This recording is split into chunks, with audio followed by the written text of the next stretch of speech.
What if everything you've been desperately reaching for has been quietly moving away from you? What if the very act of chasing what you want is the exact reason you don't have it?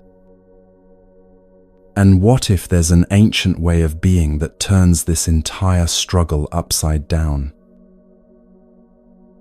Think about the last time someone was trying too hard to impress you. You could feel that desperate energy, couldn't you? It probably made you want to step back rather than move closer. Now remember someone who was simply present with you, comfortable in their own skin, not needing anything from you. That's magnetic. That's what happens when the chasing stops. Where are you listening from right now? Are you at home, curled up somewhere comfortable? Maybe you're walking or lying in bed after a long day. If it feels right, share your location below, because this ancient wisdom creates something beautiful when it's shared across the world. Take a moment to settle in. Let your shoulders drop just a little. There's nowhere else you need to be. The Buddha discovered something revolutionary 25 centuries ago. Your suffering doesn't come from what happens to you. It comes from how tightly you grip what you think should happen. Every time you chase a feeling, demand a particular outcome, or insist that someone behave a certain way, you create the very tension that pushes away what you're seeking. But here's where everything shifts. When you learn the art of attraction instead of pursuit, life begins reorganizing itself around your peace. Let's discover how.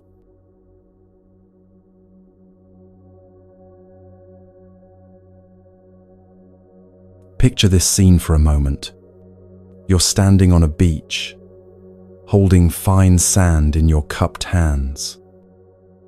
The grains are cool and smooth against your skin. Now imagine trying to keep every single grain exactly where it is. Your fingers tighten, your palms press together, your whole body tenses with the effort. What happens? The sand slips through the tiny spaces between your fingers, escaping faster the harder you squeeze. But now imagine holding that same sand with open, relaxed palms. Your hands are steady, but soft. The sand rests naturally in the curves of your hands. Some grains might drift away with the breeze, and that's perfectly fine. What remains settles comfortably, held not by force, but by the natural shape of your open hands. This is the secret the Buddha discovered under the Bodhi tree 2,500 years ago. Life flows most freely to us when we stop trying to control its every movement. Love deepens when we stop demanding it look a certain way. Peace arrives when we quit chasing after it so desperately.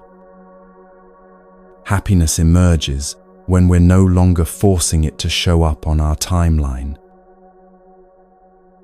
There's an ancient story about a Zen monk named Banzan who spent years meditating in monasteries, seeking enlightenment through countless hours of formal practice. One day, he was walking through a busy marketplace when he overheard a conversation between a butcher and his customer. The customer asked for the best piece of meat, and the butcher replied, "Everything in my shop is the best. There is nothing here that is not the best." In that moment, Banzan understood something profound. He had been searching everywhere for the best spiritual experience, the perfect moment of awakening. But every moment was already perfect, exactly as it was. His enlightenment didn't come from finding something new. It came from letting go of the idea that he needed to find anything at all. Think about your own life for a moment. Where are you gripping so tightly that your knuckles have turned white? Maybe it's a relationship where you keep trying to change the other person. Perhaps it's a job situation where you're fighting against circumstances beyond your control. Or it could be an image of how your life should look that you're clinging to, even though it's causing you daily stress. The Buddha had a word for this gripping. He called it tanha, which means thirst or craving. But this wasn't the healthy thirst your body feels when it needs water. This was the desperate, never satisfied thirst of always wanting things to be different than they are. The thirst that makes you believe happiness lives somewhere else, with someone else, at some other time. Here's what makes this discovery so profound. The Buddha realized that our suffering doesn't actually come from the circumstances of our lives. It comes from our relationship to those circumstances. Two people can experience the exact same situation: losing a job, ending a relationship, facing an illness, and have completely different levels of suffering based on how tightly they're gripping their expectations. When the Buddha spoke about the Four Noble Truths, he wasn't delivering cosmic judgments or universal laws carved in stone. He was offering a gentle diagnosis, like a skilled doctor who sees your pain clearly and wants to help you understand where it's really coming from. The first truth is simply this: suffering exists. Not because life is meaningless or cruel, but because suffering is woven into the fabric of human experience. You don't need to feel guilty about your pain or pretend it doesn't exist. The Buddha is saying, yes, this hurts, and that's completely understandable. The second truth goes deeper. Suffering has a cause. And that cause isn't your difficult boss, your stubborn partner, or your challenging circumstances. The cause is your attachment to how things should be. Every time you find yourself thinking, this shouldn't be happening, or they should act differently, or life should be easier, you're creating the very tension that hurts. But here's where hope enters the picture. The third truth is revolutionary. Suffering can end. Not because you'll finally get everything you want, but because you can learn to hold your desires differently. You can want things without needing them to happen exactly as you imagine. You can care deeply without drowning in attachment. The fourth truth is the practical part. There's a path to this freedom. It's not a mysterious, complicated journey available only to monks and mystics. It's a series of gentle practices that gradually teach you how to hold life with open hands. To understand how this works, the Buddha taught about the 5 aggregates, 5 different aspects of human experience that we often mistake for our true self. These are form, sensation, perception, mental formations, and consciousness. When you realize that you are not any of these parts in isolation, but something much more fluid and spacious, you begin to loosen your rigid identification with your thoughts and emotions. Your body changes constantly, from childhood to old age. Your sensations shift moment by moment. Your perceptions alter based on your mood, health, and circumstances. Your thoughts and mental patterns evolve throughout your life. Even your consciousness moves through different states: waking, dreaming, deep sleep. So who are you really beneath all these changing elements? You are the aware space in which all these experiences arise and pass away. You are not your achievements or your failures, not your anxious thoughts or your moments of joy. You are something much more vast and unchanging, the witness of all these temporary experiences. There's a beautiful story about a Zen master named Ryokan, who lived simply in a small hut on a mountain. One night, a thief broke into his hut looking for valuables. Ryokan had nothing worth stealing, so he gave the thief his clothes and said, "I wish I could give you this beautiful moon as well." The thief left, confused and empty-handed. Later, Ryokan sat naked under the moonlight and wrote a poem. The thief left it behind, the moon at the window. Ryokan understood something most people miss. True wealth can't be stolen because it doesn't depend on external possessions. When you're not attached to things, you can't lose what truly matters. The moon, beauty, peace, the present moment, was still there, untouched by the thief's actions. Let's explore what this looks like in your daily life. Letting go doesn't mean becoming passive or giving up on things that matter to you. It means learning to act from inspiration rather than desperation. It means caring without clinging, loving without possessing, hoping without demanding. Start with something small. Maybe there's a habit you've been trying to change for months. Perhaps you want to exercise more, eat healthier, or wake up earlier. Notice how much mental energy you've been spending on fighting with yourself about this. Now try a different approach. Instead of forcing the change, create gentle conditions that make the new habit more likely to happen naturally.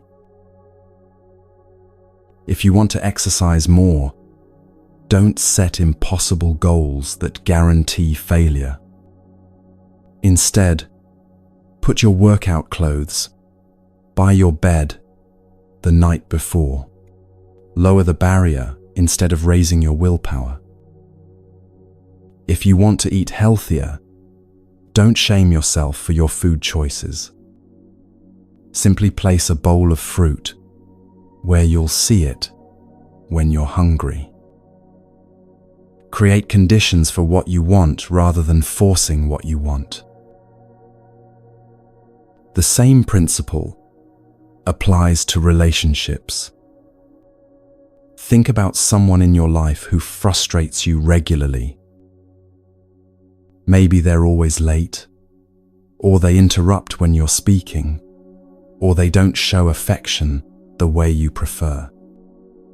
Notice how much energy you spend trying to change them through hints, complaints, or silent resentment.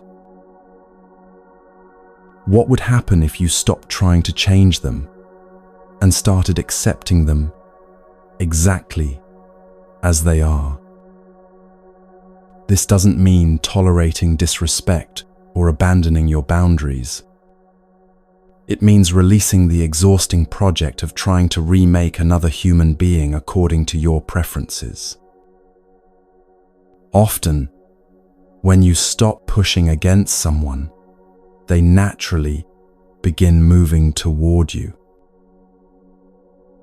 There's a lesser-known story about Master Linji, who was once asked by a student about the meaning of Zen during a time of great chaos in the kingdom. Bandits were roaming the countryside, and people were fleeing their homes in terror. The student asked, "Master, in such terrible times, how can we find peace?" Master Linji pointed to a blind donkey grazing peacefully in a field nearby and said, "Look at that donkey. It doesn't know these are terrible times, so it continues to eat grass and be content.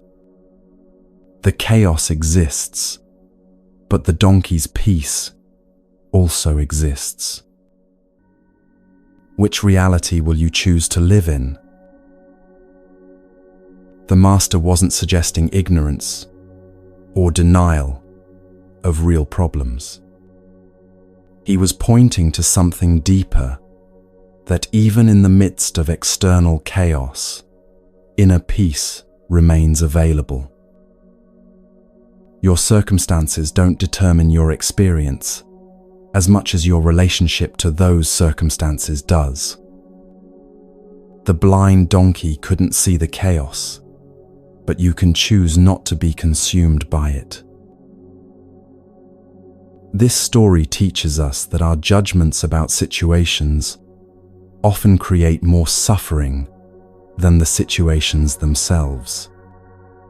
When you label something as terrible or wonderful, you're creating an emotional charge that may not serve you. What if you could respond to challenges with the same equanimity as the donkey, not from blindness, but from a deeper understanding that your peace doesn't depend on external circumstances? Here's a practical exercise you can do right now. It's called the emotional inventory, and it takes just 5 minutes. Take a piece of paper or open a note on your phone. Write down 3 things you're currently holding on to tightly, 3 sources of stress or frustration in your life. For each one, ask yourself these questions. Why am I gripping this so tightly? What do I think will happen if I let go? What part of me is resisting the idea of releasing this? Just the act of putting these thoughts into words begins to loosen their hold on you. You might write something like, "I'm holding on to anger at my coworker because they got the promotion I wanted. Why am I gripping this? Because I feel it's unfair. What will happen if I let go? I'm afraid people will think I don't care about my career. What part of me resists letting go? The part that wants to be seen as successful and valuable." Now you can see the real issue isn't your coworker or the promotion. It's your attachment to being perceived in a certain way. That's something you can work with, something you can gradually release without giving up your ambition or self-respect. Try this letting go meditation. Sit comfortably and close your eyes. Take 3 deep breaths. feeling your body settle with each exhale. Now imagine you're carrying a heavy backpack filled with all your worries, resentments, and attachments. Feel the weight of it on your shoulders. With each exhale, imagine setting this backpack down on the ground next to you. You're not throwing it away. It's still there, if you need it. But for now, you're choosing not to carry it. Notice how your body feels lighter, how your breathing deepens, how your mind becomes more spacious. Some thoughts might arise like, "But I need to worry about this," or "I can't just let go of something so important." Gently acknowledge these thoughts and return to the image of the backpack resting safely beside you. You're not abandoning your responsibilities. You're approaching them from a place of clarity rather than anxiety.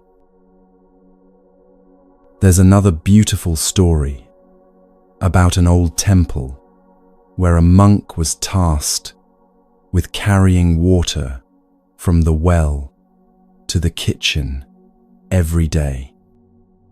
He used 2 large pots suspended from either end of a wooden pole across his shoulders.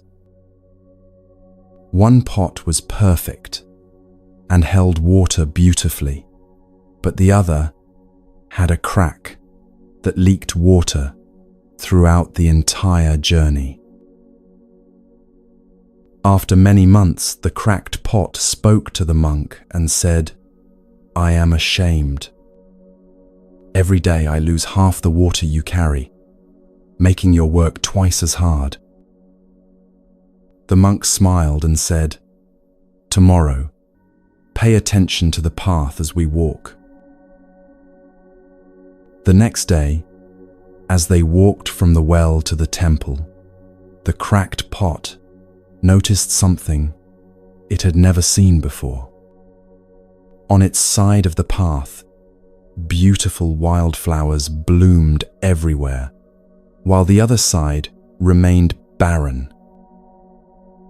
The monk explained, "I planted flower seeds only on your side of the path because I knew you would water them. For 2 years, I've been able to pick these beautiful flowers to decorate the temple altar. Without your flaw, this beauty would not exist." This story reveals something profound about our relationship to our perceived imperfections.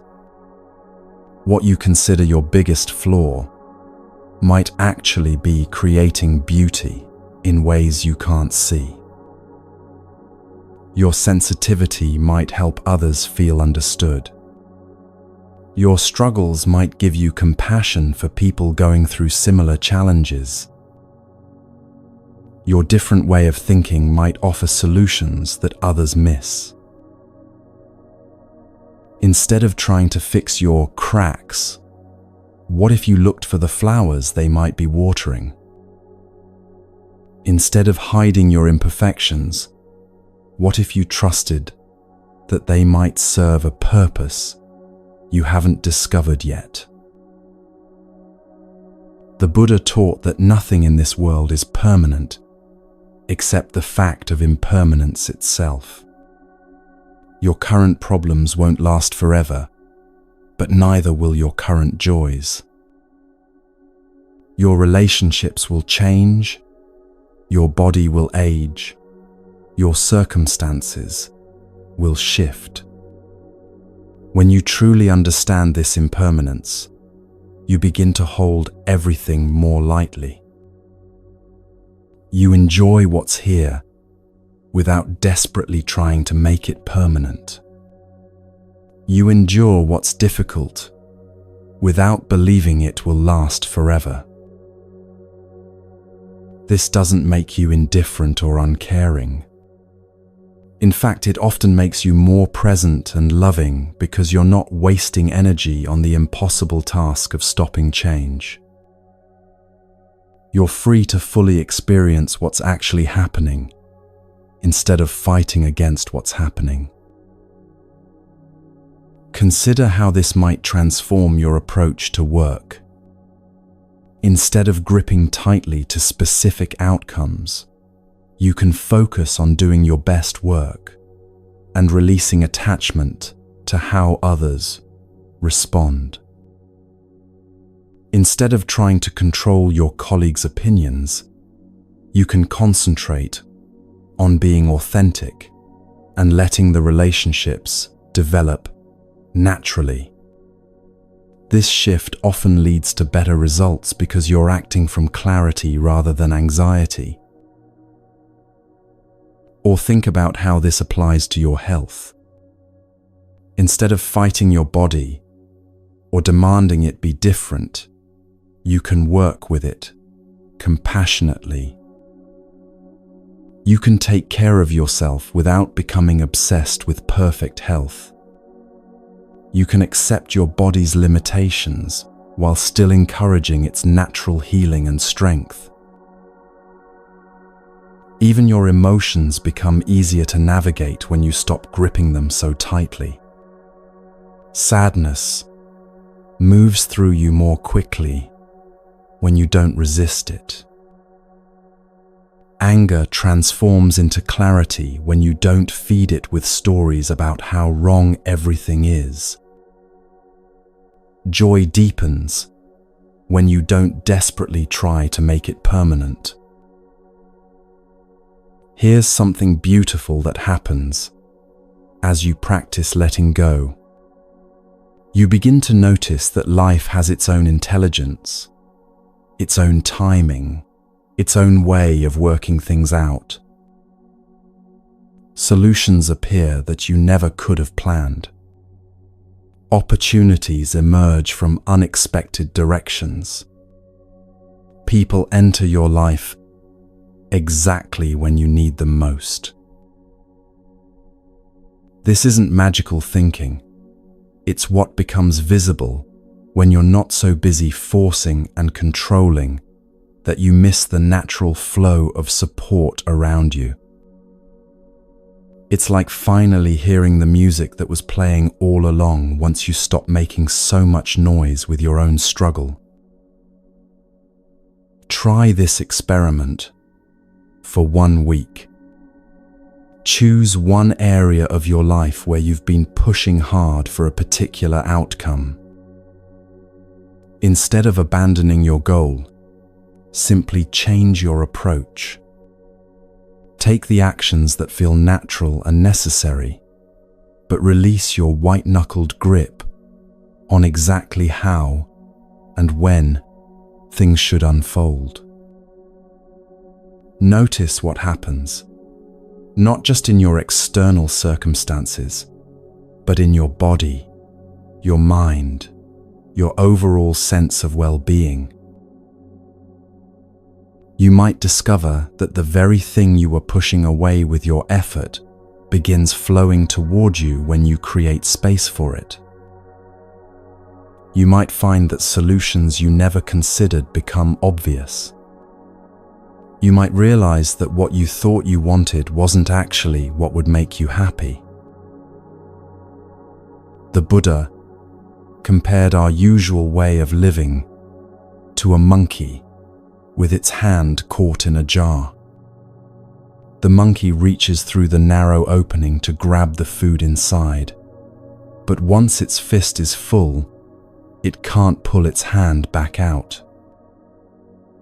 The monkey could easily free itself by letting go of what it's grasping, but it's so focused on the food that it doesn't see the obvious solution.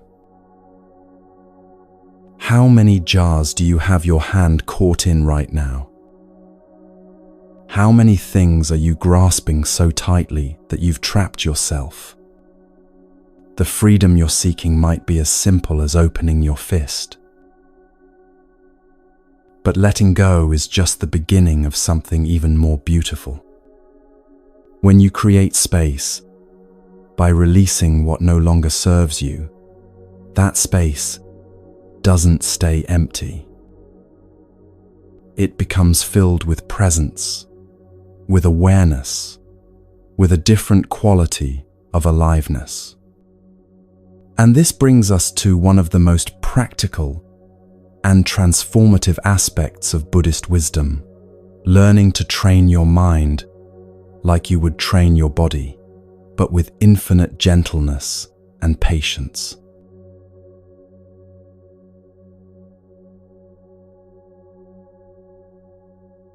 Close your eyes for a moment and imagine your mind as a garden.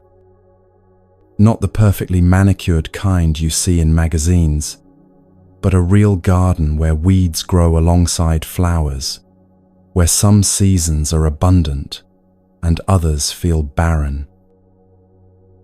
Now imagine tending this garden, not with force or frustration, but with the patient curiosity of someone who understands that growth happens in its own time. This is what meditation really is. It's not about creating an empty, silent mind. That's one of the biggest misunderstandings that keeps people from experiencing its gifts. Meditation is about learning to be a gentle gardener of your own awareness, cultivating the conditions where peace can naturally bloom. In this garden of your mind, thoughts are not weeds to be eliminated, but natural growth that requires wise tending. Some thoughts are like wildflowers, beautiful and spontaneous. Others might be like brambles, prickly and unwanted, but still part of the landscape. A skilled gardener doesn't wage war against the brambles. They understand how to work with them skillfully. Most people approach meditation like they're going into battle against their thoughts. They sit down with the mission to empty their mind and then feel defeated when thoughts keep arising. It's like trying to stop the ocean from making waves, exhausting and ultimately impossible. The Buddha never taught that you should eliminate thoughts. He taught that you should change your relationship to them. Think about it this way. When you're watching clouds drift across the sky, you don't try to push them away or hold on to the ones you find beautiful. You simply observe their natural movement. Your thoughts are like those clouds. They arise, they change, they pass away. Meditation teaches you to be the sky, not the clouds. There's a story about a young monk who complained to his teacher that his meditation was terrible because his mind was full of thoughts. The teacher took him to a muddy pond and said, "Look at this water. You can't see the bottom because it's stirred up." Then he led the monk to a clear mountain stream and said, "This water is also full of movement, but because it's not fighting against its flow, you can see all the way to the bottom." The teacher smiled and said, "Your mind doesn't need to be still, like a dead pond. It needs to be clear like a flowing stream." This story points to something revolutionary about meditation practice. Clarity doesn't come from stopping your thoughts. It comes from not getting caught up in their drama. When you sit in meditation and notice your mind wandering to your grocery list, you don't need to judge yourself or try harder. You simply notice, "Oh, there's planning happening," and gently return your attention to your breath. It's like training a puppy, firm but kind, consistent but not harsh. The Buddha taught two main types of meditation that work together like old friends. The first is called shamatha, which means peaceful abiding or calm mental staying. This practice trains your mind to rest on a single object, usually your breath, and to return there each time it wanders. Shamatha is like strengthening your mental muscles. Just as you might lift weights to build physical strength, you practice returning your attention to your breath to build concentration. At first, your mind might wander every few seconds, and that's completely normal. You're not failing, you're noticing, and noticing is actually the whole point. When practicing shamatha, you might place your attention on the sensation of breath at your nostrils, feeling the cool air entering and the warm air leaving. Or you might focus on the gentle rise and fall of your belly. The specific object matters less than your commitment to returning to it each time your mind travels elsewhere. This returning is not a failure, it's the practice itself. The second type is vipassana, which means clear seeing or insight. While shamatha teaches you to focus, vipassana teaches you to observe. Instead of concentrating on one thing, you open your awareness to notice whatever arises: thoughts, emotions, sensations, without getting involved in their stories. Vipassana is like becoming a scientist of your own experience. You might notice, there's anxiety in my chest, or there's a story about what I should have said yesterday, or there's tension in my shoulders. You're not trying to fix or change anything. You're simply gathering data about how your mind and body actually work. In Vipassana practice, you learn to distinguish between primary experiences and secondary reactions. The primary experience might be a physical sensation of tightness in your chest. The secondary reaction is the story you tell yourself about that sensation. This means I'm having a panic attack, or I must be dying. Through practice, you learn to stay with the primary experience without getting swept away by the secondary stories. Here's what makes this so powerful. Most of the time, you're completely identified with your thoughts and emotions. When anxiety arises, you become anxious. When anger appears, you become angry. But meditation creates a small space between you and these experiences. You begin to see that you are not your anxiety. You are the one who notices anxiety. You are not your anger. You are the awareness in which anger appears and disappears. This shift changes everything. When you can observe your emotions without being overwhelmed by them, you naturally start responding to life from a place of choice rather than reaction. You might still feel frustrated when stuck in traffic, but you don't have to let that frustration ruin your entire day. You might still feel sad about a loss, but you don't have to believe the story that says you'll never be happy again. Now, you might be thinking, this all sounds wonderful, but I don't have time for long meditation sessions. Here's the beautiful truth.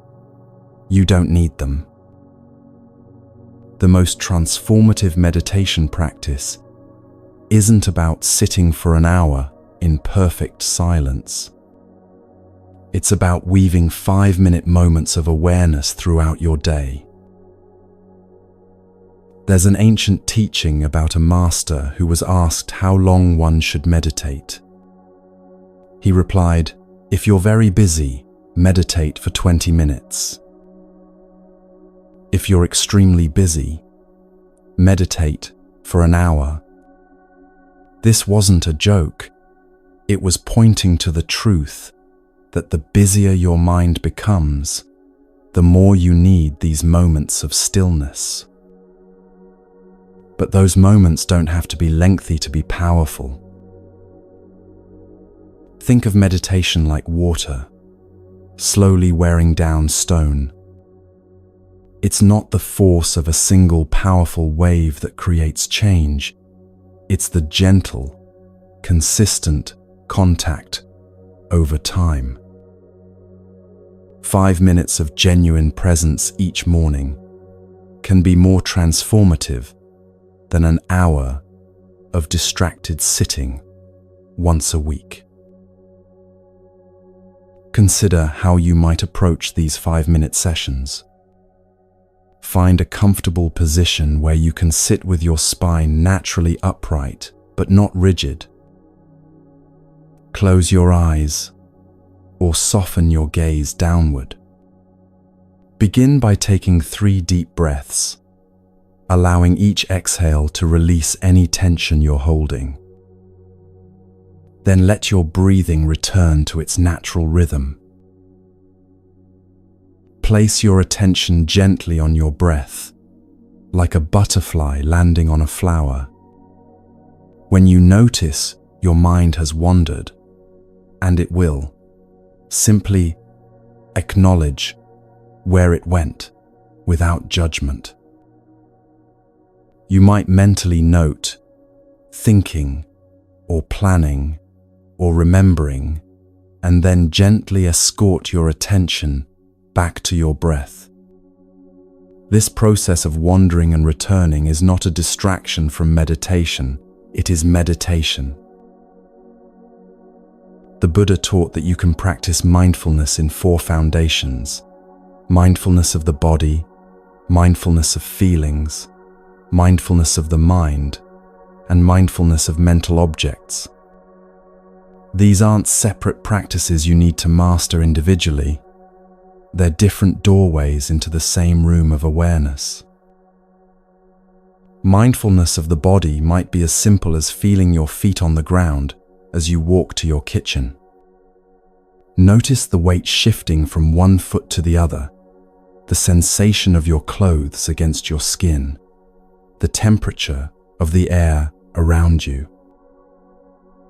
Mindfulness of feelings could be noticing the pleasant sensation of warm sunlight on your face, or the unpleasant feeling of hunger in your stomach. You're not trying to change these feelings, just acknowledging them clearly.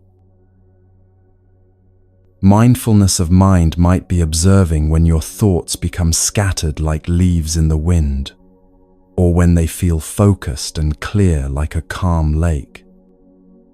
Mindfulness of mental objects could be watching how certain memories trigger specific emotions, or how particular thoughts create tension in your body. Each of these foundations offers a pathway to greater awareness and freedom. But meditation isn't just something you do sitting on a cushion with your eyes closed. The Vietnamese Zen master Thich Nhat Hanh taught that you can transform any moment into meditation if you bring full presence to it. Washing dishes becomes meditation when you feel the warm water and notice the smoothness of the plates. Walking becomes meditation when you feel each step connecting with the ground. Even brushing your teeth becomes meditation when you pay attention to the sensations and movements. There's a story about a Zen master named Joshu who was asked by a student, "What is the most important teaching in Buddhism?" Joshu was sweeping the temple courtyard at the time, and without stopping his work, he simply said, "Sweeping." The confused student pressed further, "But master, surely there must be something more profound than sweeping." Joshu paused, looked directly at the student, and said, "Then you haven't understood sweeping." This story reveals something profound about the nature of awakened awareness. Enlightenment isn't found in extraordinary experiences or mystical states. It's found in bringing complete presence to whatever you're doing right now. When you're fully present while sweeping, you're not thinking about what you'll do next or replaying what happened yesterday. You're simply here, now, engaged in the simple act of sweeping. And in that complete presence, something magical happens. Ordinary actions become sacred. Another beautiful teaching comes from Master Huangpo, who said, "Your everyday mind, that is the way." He wasn't talking about your distracted, worried, planning mind. He was pointing to the natural awareness that's always present beneath the mental chatter.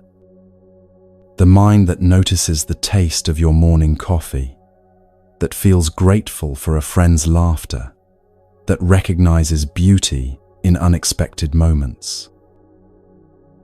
This everyday awareness, when cultivated through practice, becomes your gateway to peace. The traditional Buddhist understanding of how meditation works is both simple and profound. The Buddha taught that our suffering comes from three mental poisons: greed, hatred, and delusion. Meditation doesn't eliminate these tendencies. It helps you see them clearly, so they lose their power over you. When greed arises as a desperate wanting for things to be different, meditation helps you notice this craving without being consumed by it. When hatred appears as aversion to what's happening now, meditation teaches you to acknowledge this resistance without letting it control your actions. When delusion clouds your perception with stories about how things should be, meditation clears the mental fog so you can see reality more clearly.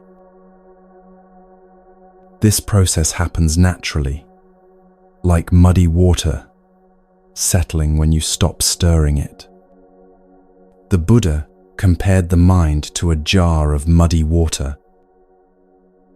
When you're constantly agitating it with worry, planning, and reactivity, you can't see clearly.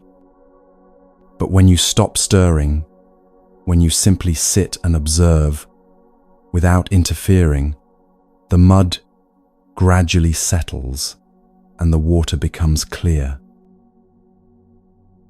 Let's make this practical for your daily life. Here are 3 simple ways to begin training your mind like a garden, starting today. First, the morning breath practice. Before you check your phone or get out of bed, take 3 conscious breaths. Feel your body against the mattress. Notice the quality of light in your room and simply breathe. This isn't about achieving any particular state. It's about starting your day with awareness rather than immediately jumping into activity. Let this practice be like opening the curtains in your mind, gently welcoming the day. Second, the mindful transition practice. Choose one daily transition, like walking from your car to your workplace or from one room to another in your home, and use it as a meditation bell. Each time you make this transition, take 3 conscious steps where you feel your feet touching the ground and notice your breath.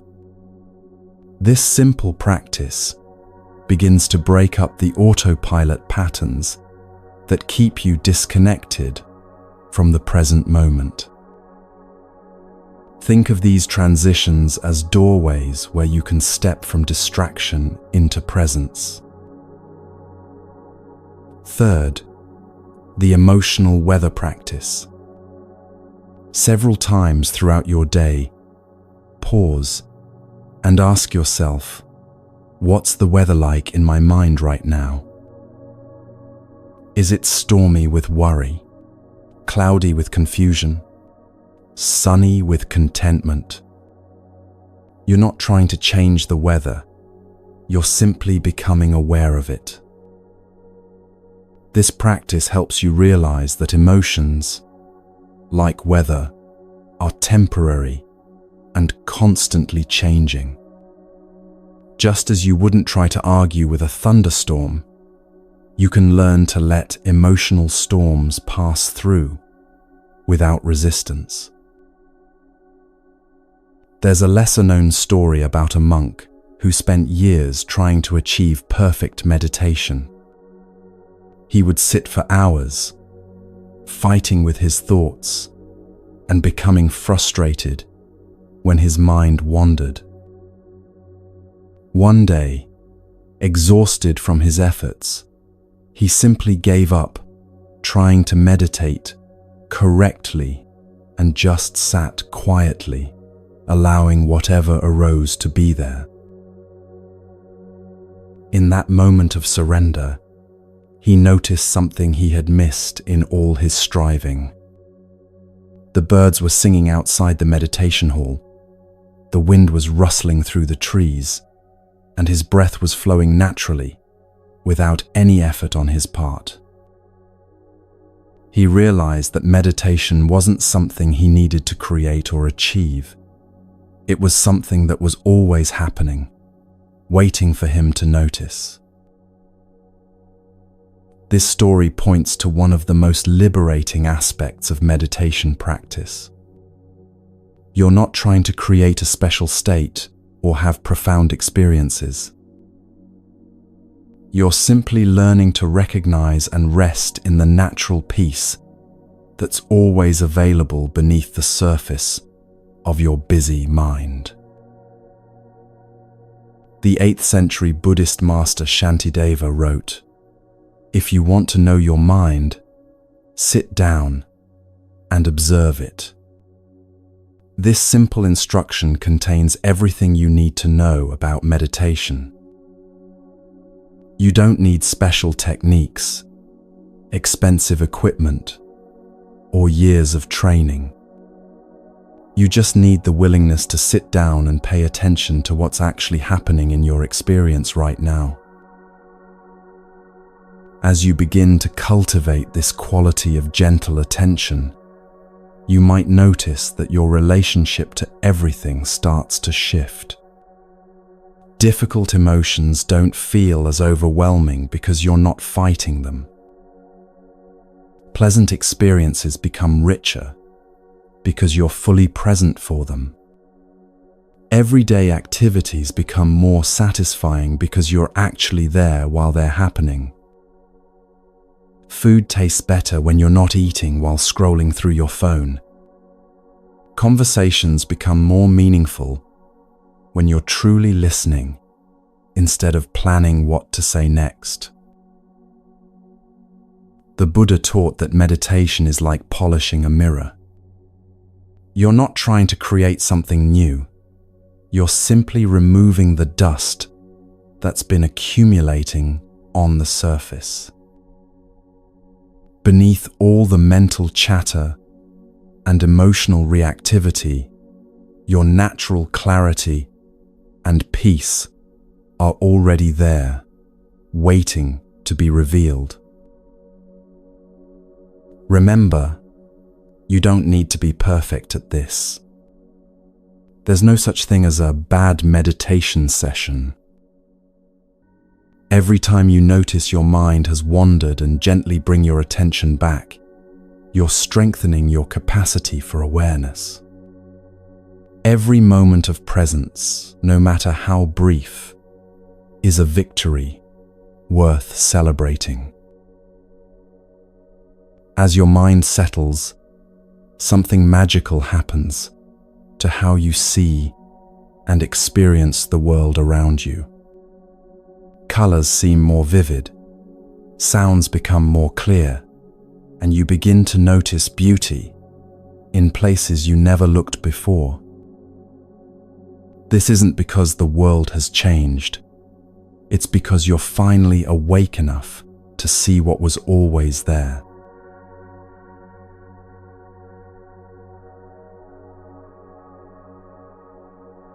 Right now, as you're listening to these words, there's a secret door standing wide open just beside you. You've probably walked past it thousands of times without noticing, too busy rushing towards some imagined future or replaying scenes from yesterday. This door doesn't lead to another place. It opens into this place, this moment, this breath you're taking right now. And the extraordinary thing about this door is that it's always available, always unlocked, always welcoming you home to yourself. Most of us spend our days like sleepwalkers, moving through routines we barely register. You brush your teeth while mentally reviewing your schedule. You eat breakfast while scrolling through your phone. You drive to work replaying yesterday's conversation or rehearsing tonight's difficult discussion. You're physically present, but mentally absent, like an actor performing in a play while thinking about something completely different. This autopilot existence isn't a character flaw or a modern disease. It's a natural function of the human mind, which evolved to solve problems and plan for the future. But when this survival mechanism becomes your default way of being, you miss the very life you're trying to protect and improve. You become like someone frantically searching for their glasses while wearing them, looking everywhere except the one place they actually are. Consider how many moments you've missed while your mind was elsewhere. How many sunsets passed unnoticed while you worried about tomorrow's meeting? How many conversations with loved ones became background noise to your internal commentary? How many meals were consumed without tasting? How many walks taken without feeling your feet touch the earth? This isn't about guilt or regret. It's about recognizing the invitation that's always available to return. The Buddha taught that this unconscious living is one of the deepest forms of suffering. Not because it's dramatic or painful, but because it's so subtle, you don't even realize what you're missing. You might have a perfectly fine day and still feel empty at the end of it, wondering where the hours went and why nothing felt quite real. It's like living your entire life watching a movie of your experience instead of actually having the experience. There's a story about a Zen student who complained to his master that meditation was boring. "All I do is sit and breathe," he said. "Where is the enlightenment you promised?" The master handed him a cup of tea and said, "Drink this." The student drank quickly and set the cup down. "What did it taste like?" asked the master. The student paused, realizing he had no idea. He had been so focused on finishing the task that he never actually tasted the tea. The master smiled gently and said, "When you can drink tea and taste it, you will understand meditation." This story reveals something profound about presence. Awakening isn't about having special experiences or reaching altered states of consciousness. It's about being fully here for the ordinary experiences you're already having. It's about tasting your tea while you drink it, feeling your feet while you walk, hearing the words while someone speaks to you. The secret door to presence opens whenever you remember to step out of the story in your head and into the sensations in your body.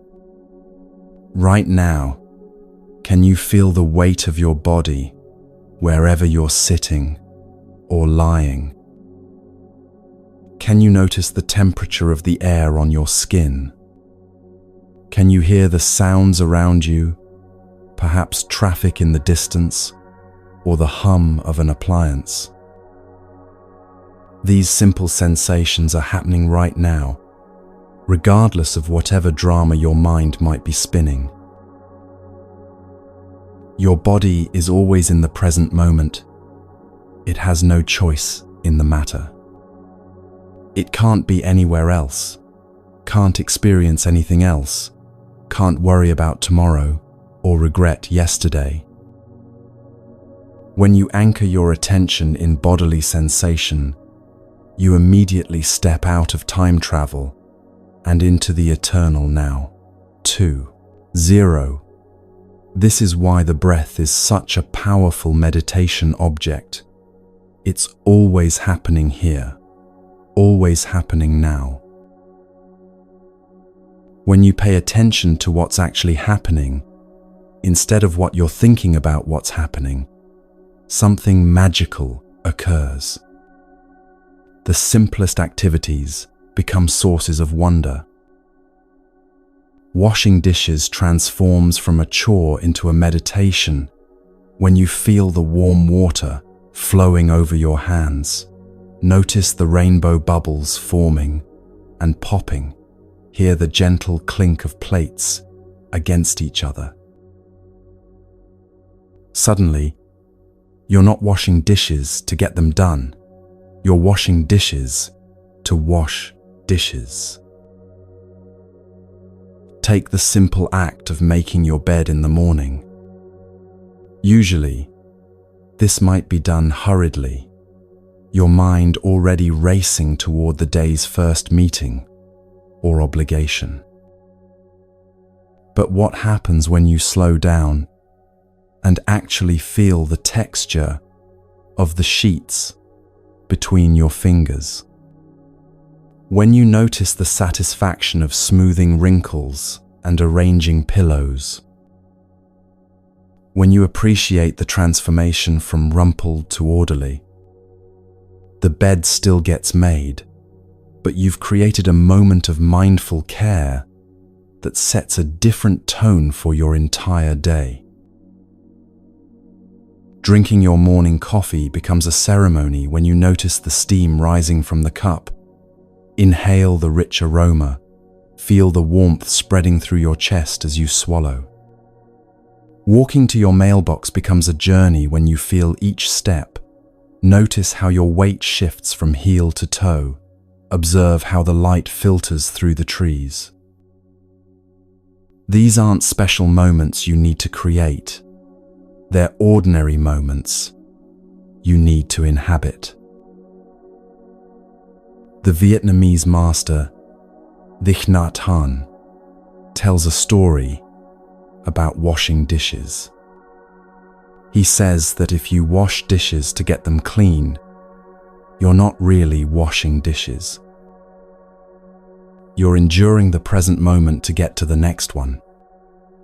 But if you wash dishes to wash dishes, if you're fully present for the water, the soap, the motion of your hands, then washing dishes becomes a gateway to peace.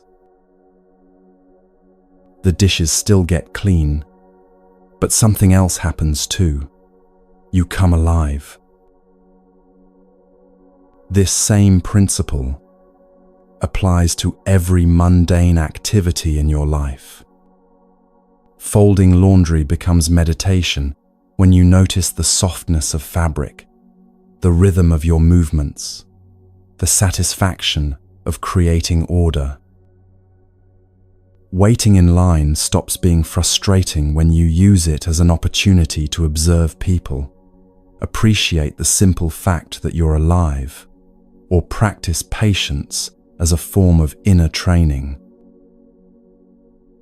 Even cleaning the bathroom can become a practice of mindful attention to detail, of caring for your living space, of finding dignity in humble tasks.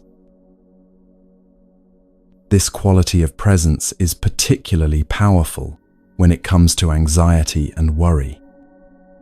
Notice that anxiety never exists in the present moment. It lives entirely in stories about the future, what might happen, what could go wrong, how you might not be able to handle what's coming. When you're fully present, anxiety has nowhere to land because it can only survive in the realm of mental projection. There's a lesser-known story about Master Yunmen, who was once asked by a student drowning in worries about the future.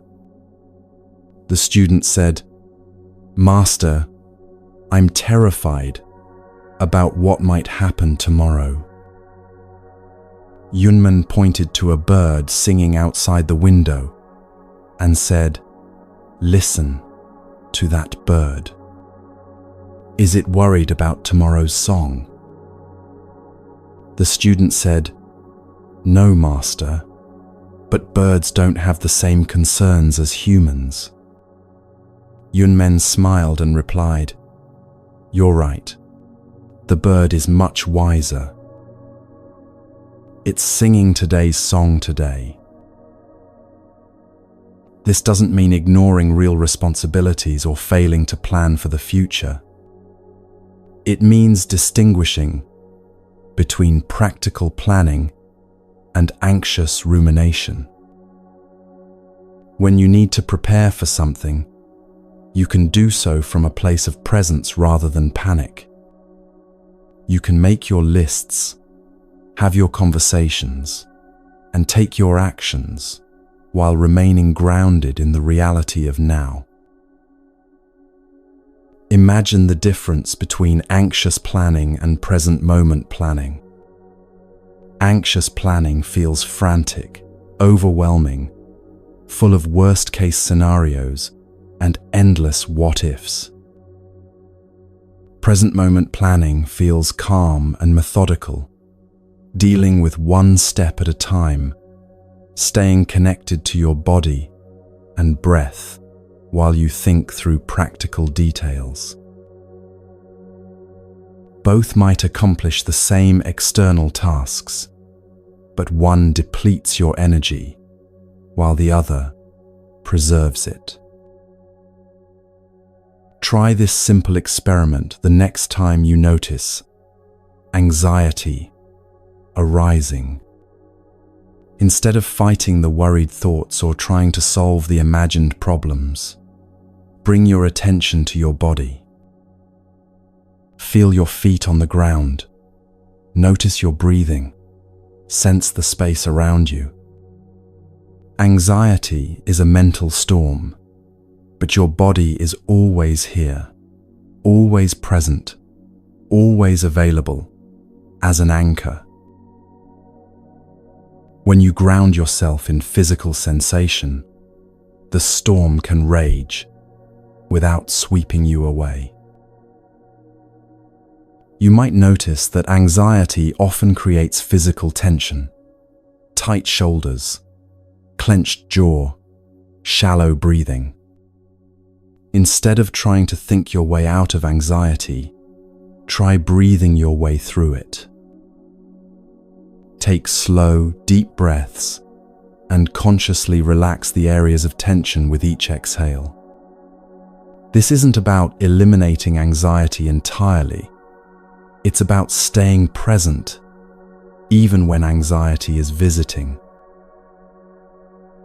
This practice of presence transforms every relationship in your life, starting with the relationship you have with yourself. When you're truly present, you stop being your own worst critic and become your own compassionate witness. Instead of judging your thoughts and emotions, you simply notice them with the same curiosity you might have for clouds passing through the sky. But perhaps the most profound transformation happens in how you connect with other people. Think about the last time someone gave you their complete attention. No phone, no distraction, no part of their mind elsewhere. It probably felt like a rare gift, didn't it? That's because most of us have forgotten how to be fully present with each other. When you're truly present with someone, you're not listening for your turn to speak or planning what advice to give. You're not comparing their story to your own or judging whether their feelings are reasonable. You're simply there, open and available, creating a space where they can be themselves without performance or pretense. This kind of presence is so rare that people often can't name what's different about the interaction, but they walk away, feeling heard, seen, and somehow lighter. You haven't necessarily said anything profound or offered brilliant solutions. You've simply given them the gift of your undivided attention, and that attention itself becomes healing. There's a beautiful teaching story about a woman who visited a wise hermit seeking advice about her troubled marriage. She spent an hour describing all the ways her husband disappointed her, expecting the hermit to offer strategies for changing him. Instead, the hermit listened in complete silence, never once looking away or showing signs of distraction. When she finished speaking, he simply said, "Thank you for trusting me with your pain." The woman left without any advice, but she felt more peaceful than she had in months. Later, she realized that the hermit had shown her what she had been craving all along, not solutions, but presence. Children naturally understand this quality of presence because they haven't yet learned to live anywhere but right here, right now. Watch a child playing with blocks or drawing with crayons. They're not thinking about what they'll do next or how their creation compares to others. They're completely absorbed in the colors, the textures, the simple joy of creation. This is your natural state too, buried beneath years of conditioning that taught you to live in your head instead of your life. The Buddha often compared awakening to turning on a light in a dark room. He said, "Thousands of candles can be lighted from a single candle, and the life of the candle will not be shortened." Happiness never decreases by being shared. But perhaps even more profound is his teaching that the light switch has always been within reach. Presence isn't something you need to create or achieve. It's something you need to remember and return to. When you flip that inner light switch through present moment awareness, you don't change what's in the room of your life. The same furniture is there, the same challenges and joys, the same relationships and responsibilities. But suddenly you can see everything clearly, instead of stumbling around in the darkness of unconscious habit. The room was always exactly as it is. You just couldn't see it clearly. This illumination reveals something surprising about your experience. Most of your suffering isn't caused by what's actually happening. It's caused by your resistance to what's happening. When you're present, you can respond to reality as it is, rather than fighting with your ideas about how it should be. This doesn't make you passive or resigned. It makes you available to work skillfully with whatever life presents. Let's make this practical with 3 simple ways to cultivate presence throughout your day. These aren't additional tasks to add to your already full schedule. They're ways of doing what you're already doing with greater awareness. First, the red light practice. Every time you encounter a red light while driving, instead of feeling frustrated about the delay, use it as a mindfulness bell. Feel your hands on the steering wheel, notice your breathing, look around, and really see your surroundings.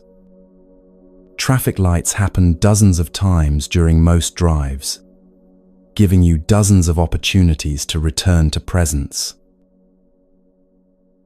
Over time, you might find yourself actually appreciating red lights as moments of forced stillness in your busy day.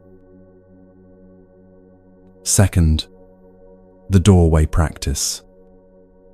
Each time you walk through a doorway, whether entering your home, office, or any other space, use that threshold as a reminder to arrive in the present moment. Take one conscious breath as you cross the threshold, feeling your feet on the ground and noticing the shift from one space to another. This simple practice helps you transition mindfully between the different environments and roles in your life. Third, the waiting practice. Instead of automatically reaching for your phone whenever you have to wait, in line at the store, for an appointment, for someone to arrive, use these moments as opportunities for presence. Notice what you can see, hear, and feel without needing to be entertained or productive. Let yourself simply be where you are, when you are there. These brief interludes of awareness can become some of the most peaceful moments in your day. There's a story about a Zen master who was asked what enlightenment feels like.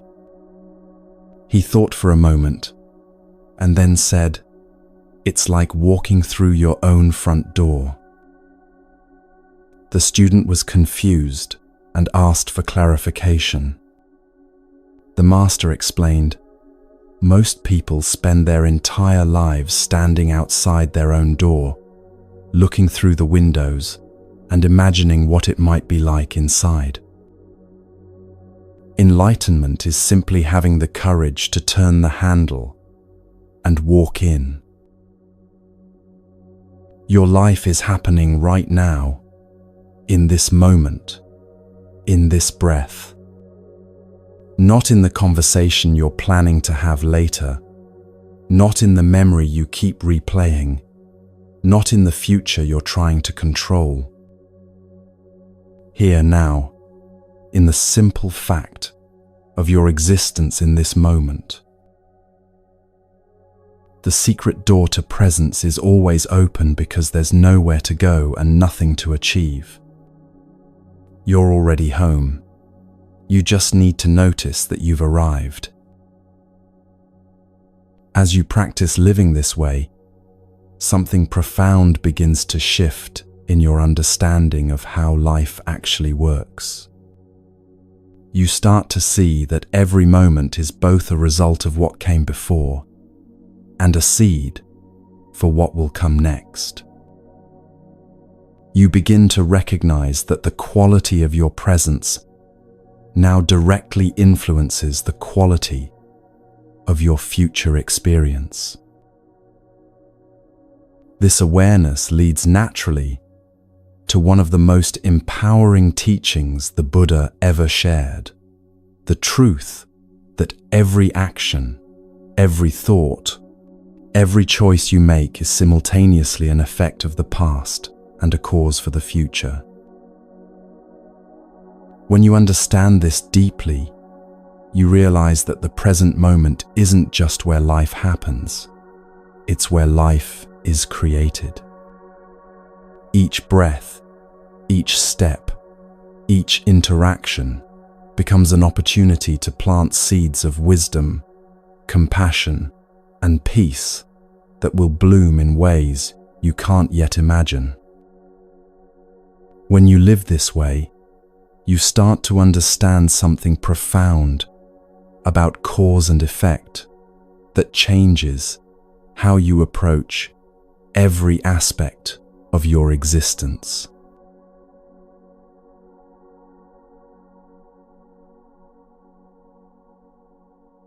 Imagine for a moment that your life is a vast garden, and every action you take, every word you speak, every thought you entertain, every choice you make, is a seed you're planting in the soil of tomorrow.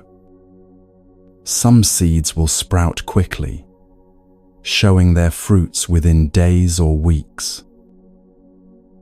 Others lie dormant for seasons, even years, before they finally break through the earth and reveal what you've been cultivating. This is the true meaning of karma, not a cosmic judge keeping score of your good and bad deeds, but the natural law of cause and effect playing out through your conscious choices. The word karma has been so misunderstood in popular culture that many people think of it as a form of divine punishment or reward. That's your karma, someone might say, when misfortune strikes, as if the universe were settling some cosmic debt. But the Buddha's teaching about karma is far more gentle and empowering than this harsh interpretation suggests. Karma simply means action in Sanskrit, and the law of karma is nothing more mysterious than recognizing that actions have consequences. When you plant an apple seed, you don't get oranges. When you water a plant with care, it grows stronger. When you neglect it, it withers. These aren't moral judgments. They're natural processes. Karma works the same way in the realm of human experience. Actions rooted in kindness tend to create more kindness in the world. Actions born from anger tend to generate more conflict. This isn't because the universe is keeping score, but because that's simply how energy moves through human relationships and circumstances. Think of karma as the soil condition of your life's garden. Just as a gardener pays attention to soil pH, moisture levels, and nutrient content, you can learn to notice the quality of intention and attention you bring to your daily actions. Rich, well-tended soil produces abundant harvest.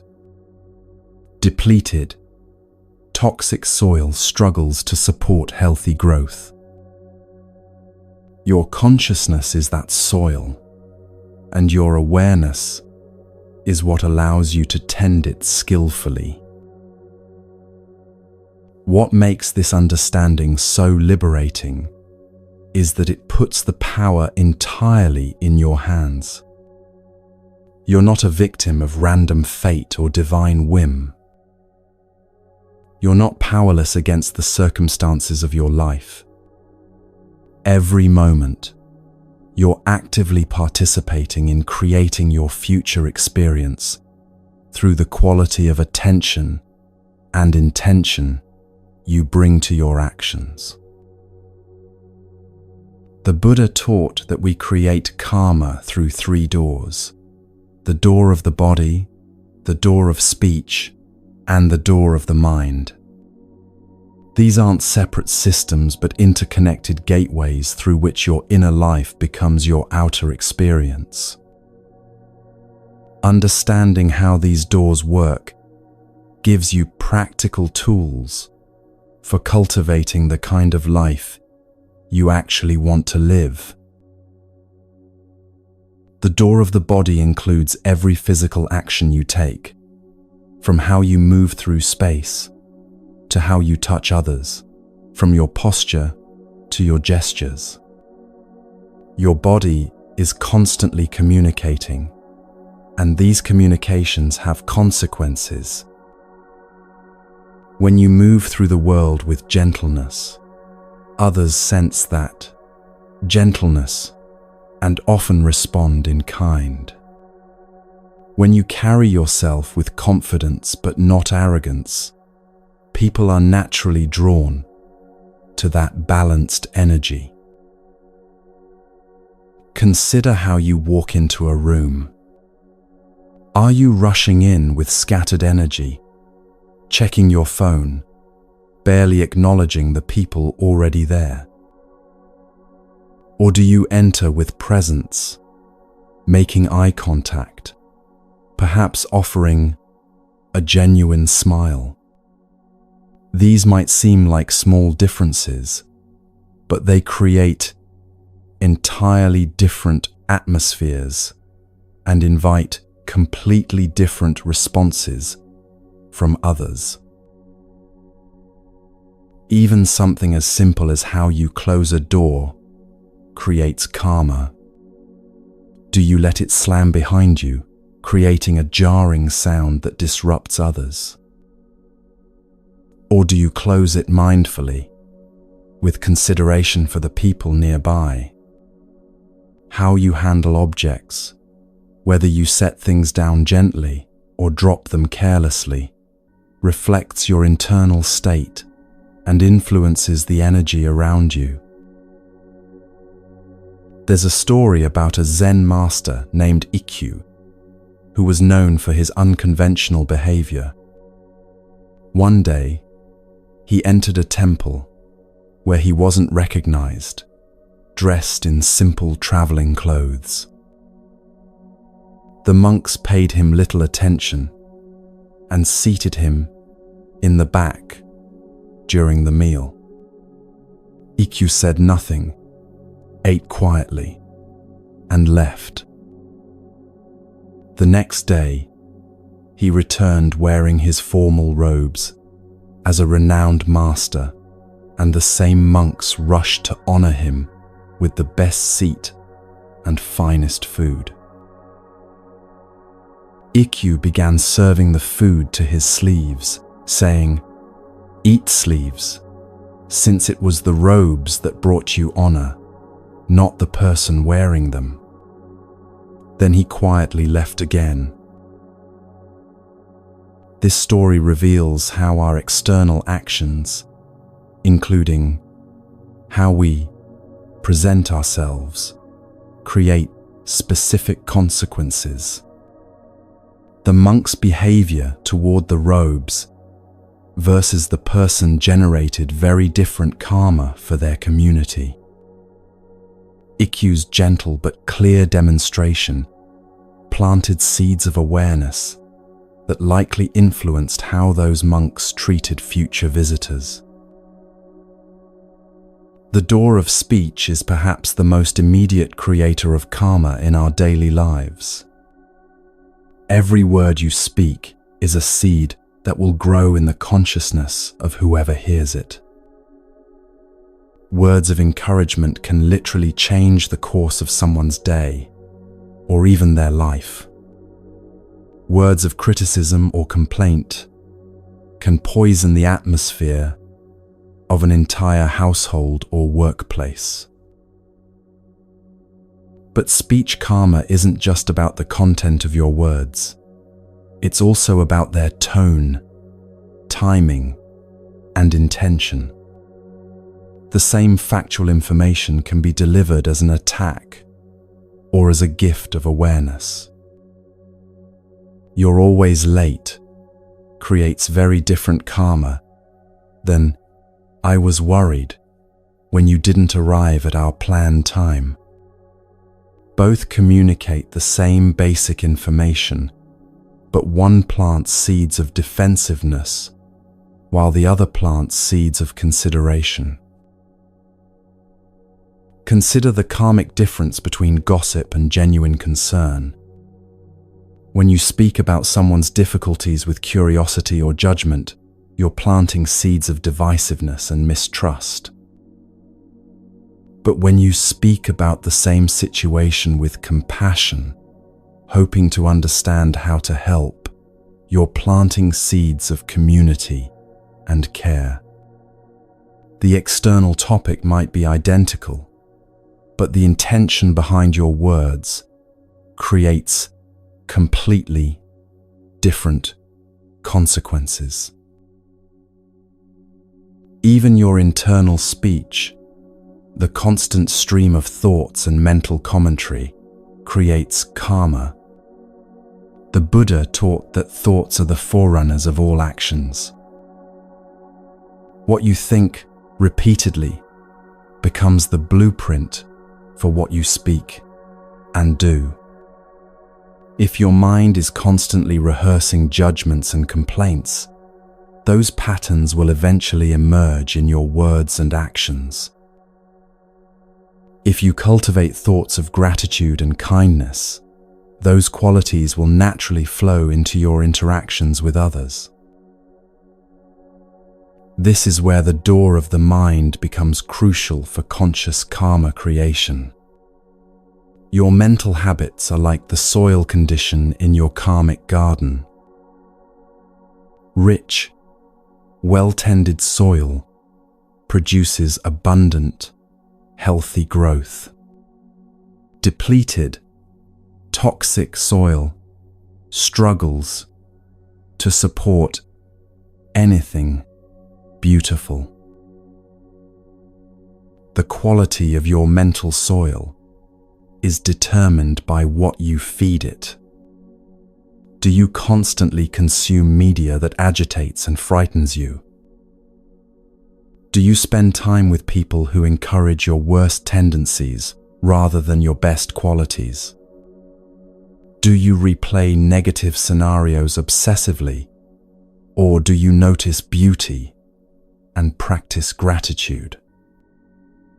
These choices about what you allow into your mental space directly influence the kinds of thoughts that arise naturally, which in turn influence your words and actions. Let's make this practical with some examples of daily seed planting. When you wake up in the morning, you can plant seeds of gratitude by taking a moment to appreciate that you've been given another day of life. Or you can plant seeds of stress by immediately diving into your phone to check emails and news.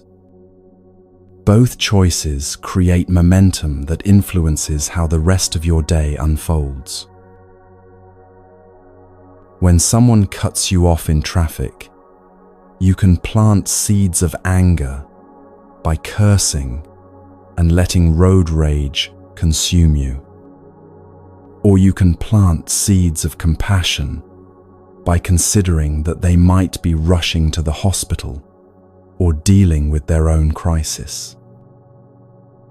The external situation is the same, but your response determines what grows in your internal landscape and how you'll interact with the next person you encounter. When a coworker takes credit for your idea, you can plant seeds of resentment by complaining to everyone who will listen. Or you can plant seeds of wisdom by using the experience to learn about workplace dynamics and your own boundaries. You might even plant seeds of generosity by allowing them to have the credit while quietly continuing to contribute your best work. Consider how you respond to small disappointments throughout your day. When your coffee shop is out of your favorite drink, when your train is delayed, when technology doesn't work as expected. These minor frustrations are perfect opportunities to practice planting seeds of patience and flexibility rather than irritation and complaint. The cumulative effect of handling small challenges with grace creates a completely different quality of life than constantly fighting against minor inconveniences. These aren't suggestions to become a doormat or to suppress authentic emotions.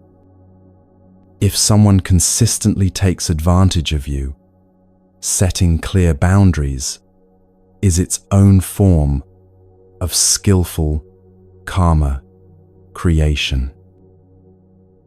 The key is responding from awareness rather than reacting from unconscious patterns. Here's one of the most liberating aspects of understanding karma. You're not trapped by your past actions. Yes, some consequences of previous choices are still unfolding. You can't undo everything you've done or said. But every moment offers a fresh opportunity to plant new seeds.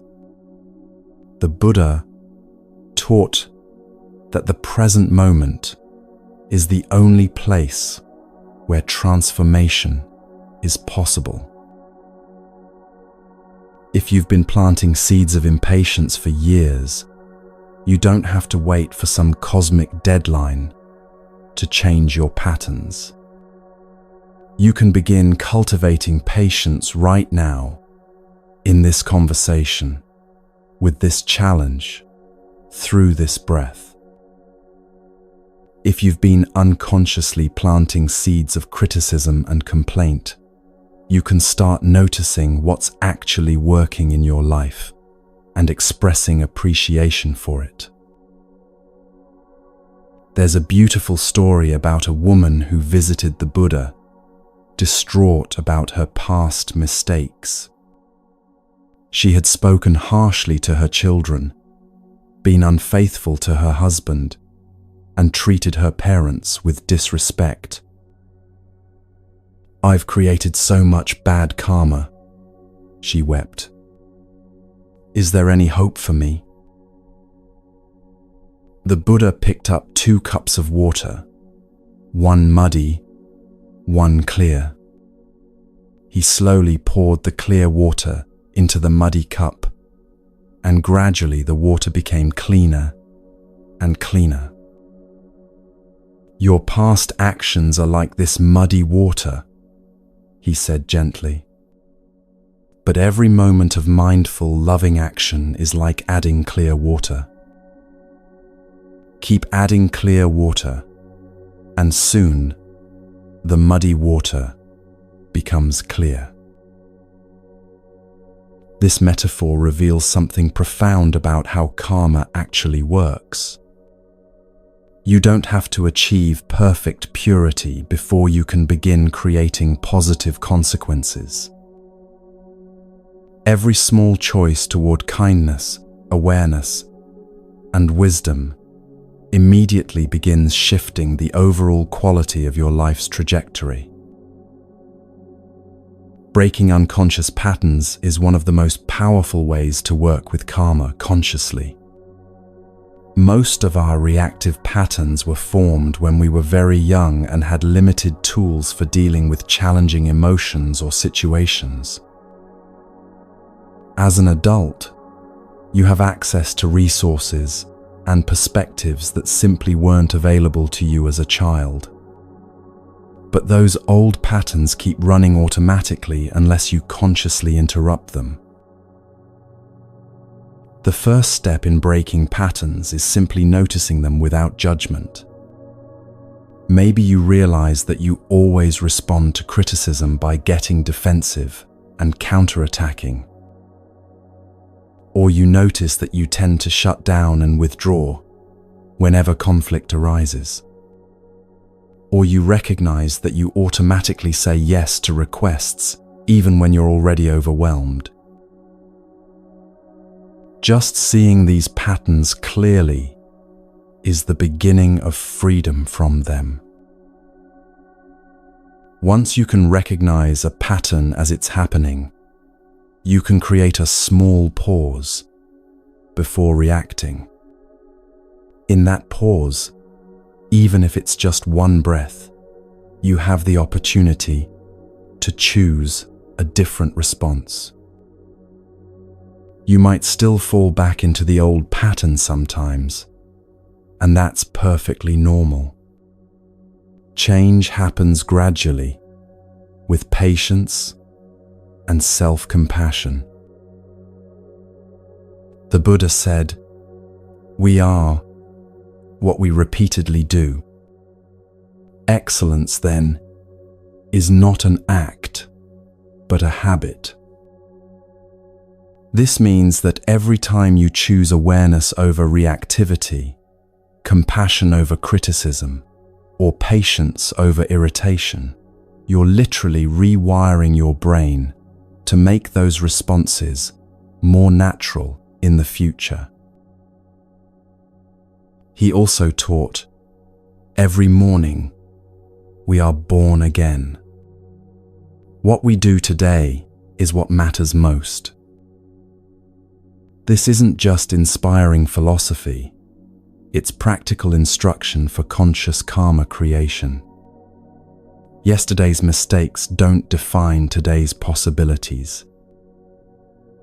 Today's choices don't have to repeat yesterday's patterns.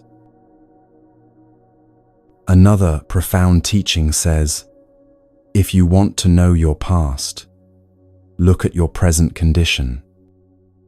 If you want to know your future, look at your present actions. This puts enormous power in your hands, while also encouraging honest self-reflection. Your current circumstances are the fruit of seeds you've been planting, consciously or unconsciously. And the seeds you're planting right now through your thoughts, words, and actions are creating the conditions you'll experience tomorrow. This doesn't mean that everything happening to you is directly caused by your personal actions. You exist within larger systems and communities, and sometimes you're affected by others' choices or by circumstances beyond anyone's control. The teaching about karma isn't meant to blame victims or suggest that people deserve their suffering. It's meant to empower you to take responsibility for the aspects of your life that you can influence. Working with karma consciously also involves understanding the ripple effects of your actions. When you plant seeds of kindness, those seeds don't just affect your immediate experience. They influence everyone you interact with, who then carry that energy into their other relationships. When you choose to respond to rudeness with patience, rather than escalating the conflict, you break a cycle that might have affected dozens of people throughout the day. There's a story about a businessman who was running late for an important meeting and became increasingly agitated as he sat in traffic. By the time he reached his destination, he was angry and stressed. He spoke curtly to the parking attendant, snapped at his secretary, and entered the meeting in a foul mood. The meeting went poorly, relationships were strained, and everyone left feeling frustrated. The parking attendant was rude to the next customer.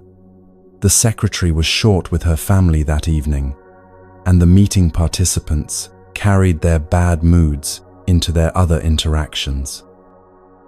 One person's unconscious response to traffic had created a web of negative consequences, touching dozens of lives.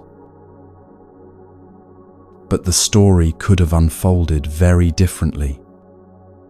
If the businessman had used the time in traffic to practice patience, perhaps listening to calming music or practicing gratitude for his successful business, he would have arrived in a completely different state. His calm presence might have brightened the parking attendant's day, created a more positive interaction with his secretary, and contributed to a productive meeting where everyone felt heard and valued. Those positive interactions would have rippled outward, creating a web of beneficial consequences instead. This understanding naturally leads to a different way of caring about your impact on the world. When you realize that your inner state directly influences the atmosphere around you, self-care stops being selfish and becomes a form of service.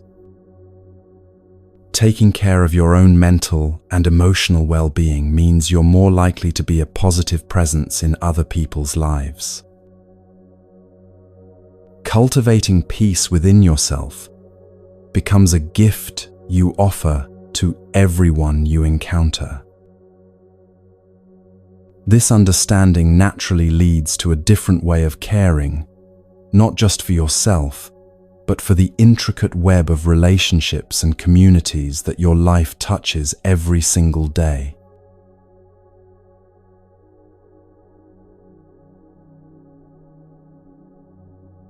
There's a profound misunderstanding about compassion that causes immense suffering in our world.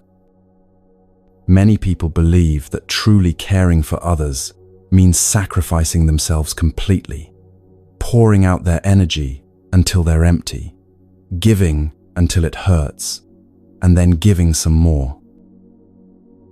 They think that setting boundaries or taking care of their own needs somehow diminishes their love or makes them selfish. But this approach to caring, however well-intentioned, often creates the very opposite of what we're trying to achieve. When you give from a place of depletion, when you help others while neglecting yourself, when you say yes to every request while your own well-being crumbles, you're not actually offering genuine compassion. You're offering a performance of compassion that might look noble on the surface, but lacks the sustainable foundation that true service requires. It's like trying to water a garden from an empty well. The intention is beautiful, but the resources simply aren't there. The Buddha taught something revolutionary about compassion that challenges our cultural myths about self-sacrifice. He said that true compassion must include yourself, or it becomes another form of suffering. You cannot give what you do not have. You cannot offer genuine peace if you're agitated, authentic love if you're resentful, or sustainable support if you're depleted. Think about the last time you helped someone when you were already overwhelmed and exhausted. How did it feel? Were you fully present with them? Or was part of you counting the minutes until you could escape? Did your assistance come from a place of joy and abundance, or from obligation and guilt? The person you were helping could probably sense the difference, even if neither of you acknowledged it directly. Consider the difference between helping from overflow versus helping from emptiness. When you've taken care of your basic needs, sleep, nutrition, emotional well-being, your assistance flows naturally and feels energizing. But when you're running on fumes, every act of service feels like another weight added to an already heavy load. The recipient of your help can feel this difference, even if they can't articulate it. A wise teacher once shared the story of a monastery where one monk became known for his incredible generosity. He would give away his food, his blankets, even his meditation time to help others. Other monks praised him as the most compassionate person they knew. But over time, he became increasingly irritable, exhausted, and resentful. His health deteriorated, and his presence began to feel heavy rather than uplifting. When the abbot asked him about this change, the monk broke down and confessed that he felt trapped. He wanted to take care of himself, but he was afraid that others would think he had become selfish. The abbot smiled gently and said, "A lamp that burns too bright burns out quickly. A lamp that burns steadily can light the way for many people for many years. Which serves others better?" This teaching illustrates something crucial about sustainable compassion. The goal isn't to burn as brightly as possible for as long as you can manage before collapsing. The goal is to find a way of caring that can be maintained over time, that grows stronger rather than weaker with practice. This begins with understanding that boundaries aren't walls that separate you from others. They're the foundation that allows genuine connection to flourish.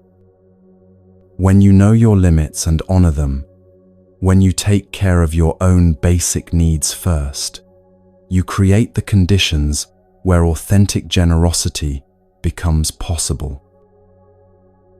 You're no longer giving from desperation or obligation, but from a sense of overflow and genuine care. Consider how flight attendants instruct passengers about oxygen masks during safety demonstrations. They always say to put on your own mask first before helping others, even your own children. This isn't because the airline values adults more than children. It's because you can't effectively help anyone if you're unconscious. The same principle applies to emotional and spiritual well-being. You have to ensure your own stability before you can offer genuine support to others. Boundaries might look like saying no to additional commitments when you're already stretched thin. They might mean taking time each day for activities that restore your energy rather than drain it. They could involve setting limits on how much you're willing to listen to complaints without seeing any effort towards solutions. Or they might mean asking for help when you need it, instead of trying to handle everything alone. Many people resist creating boundaries because they've been conditioned to believe that their worth depends on how much they give to others. They fear that saying no will make them appear selfish or uncaring. But authentic boundaries actually increase your capacity for genuine love because they ensure you're giving from a full cup rather than an empty one. The Buddhist practice of Tonglen offers a beautiful way to work with suffering, both your own and others, without becoming overwhelmed by it. Tonglen means giving and taking in Tibetan, and it involves a specific breathing practice that cultivates genuine compassion while maintaining inner stability. In Tonglen practice, you intentionally breathe in the suffering you encounter, your own pain, the distress of someone you're trying to help, or even the general suffering you see in the world. But instead of letting that suffering overwhelm you or trying to push it away, you transform it through your compassionate heart and breathe out relief, healing, and peace. You're not absorbing the suffering and making it your own. You're allowing it to pass through you and be transformed. This might seem counterintuitive at first. Why would you intentionally breathe in pain and suffering? But the practice teaches something profound about the nature of compassion. When you can face suffering directly, without being destroyed by it, when you can remain present with pain without drowning in it, you develop a kind of fearlessness that allows you to be genuinely helpful. Let's try a simple version of this practice right now. Think of someone in your life who is struggling, perhaps a family member dealing with illness, a friend going through a difficult divorce, or a colleague facing work challenges.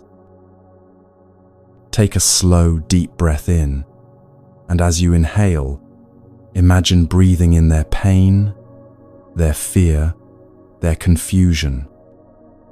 Don't try to fix it or analyze it, just acknowledge it with your breath. Then, as you exhale slowly, imagine breathing out whatever they need most, perhaps peace, strength, clarity, or simply the feeling of being understood. Continue this for several breaths, noticing how it feels to practice compassion without trying to solve or control the situation.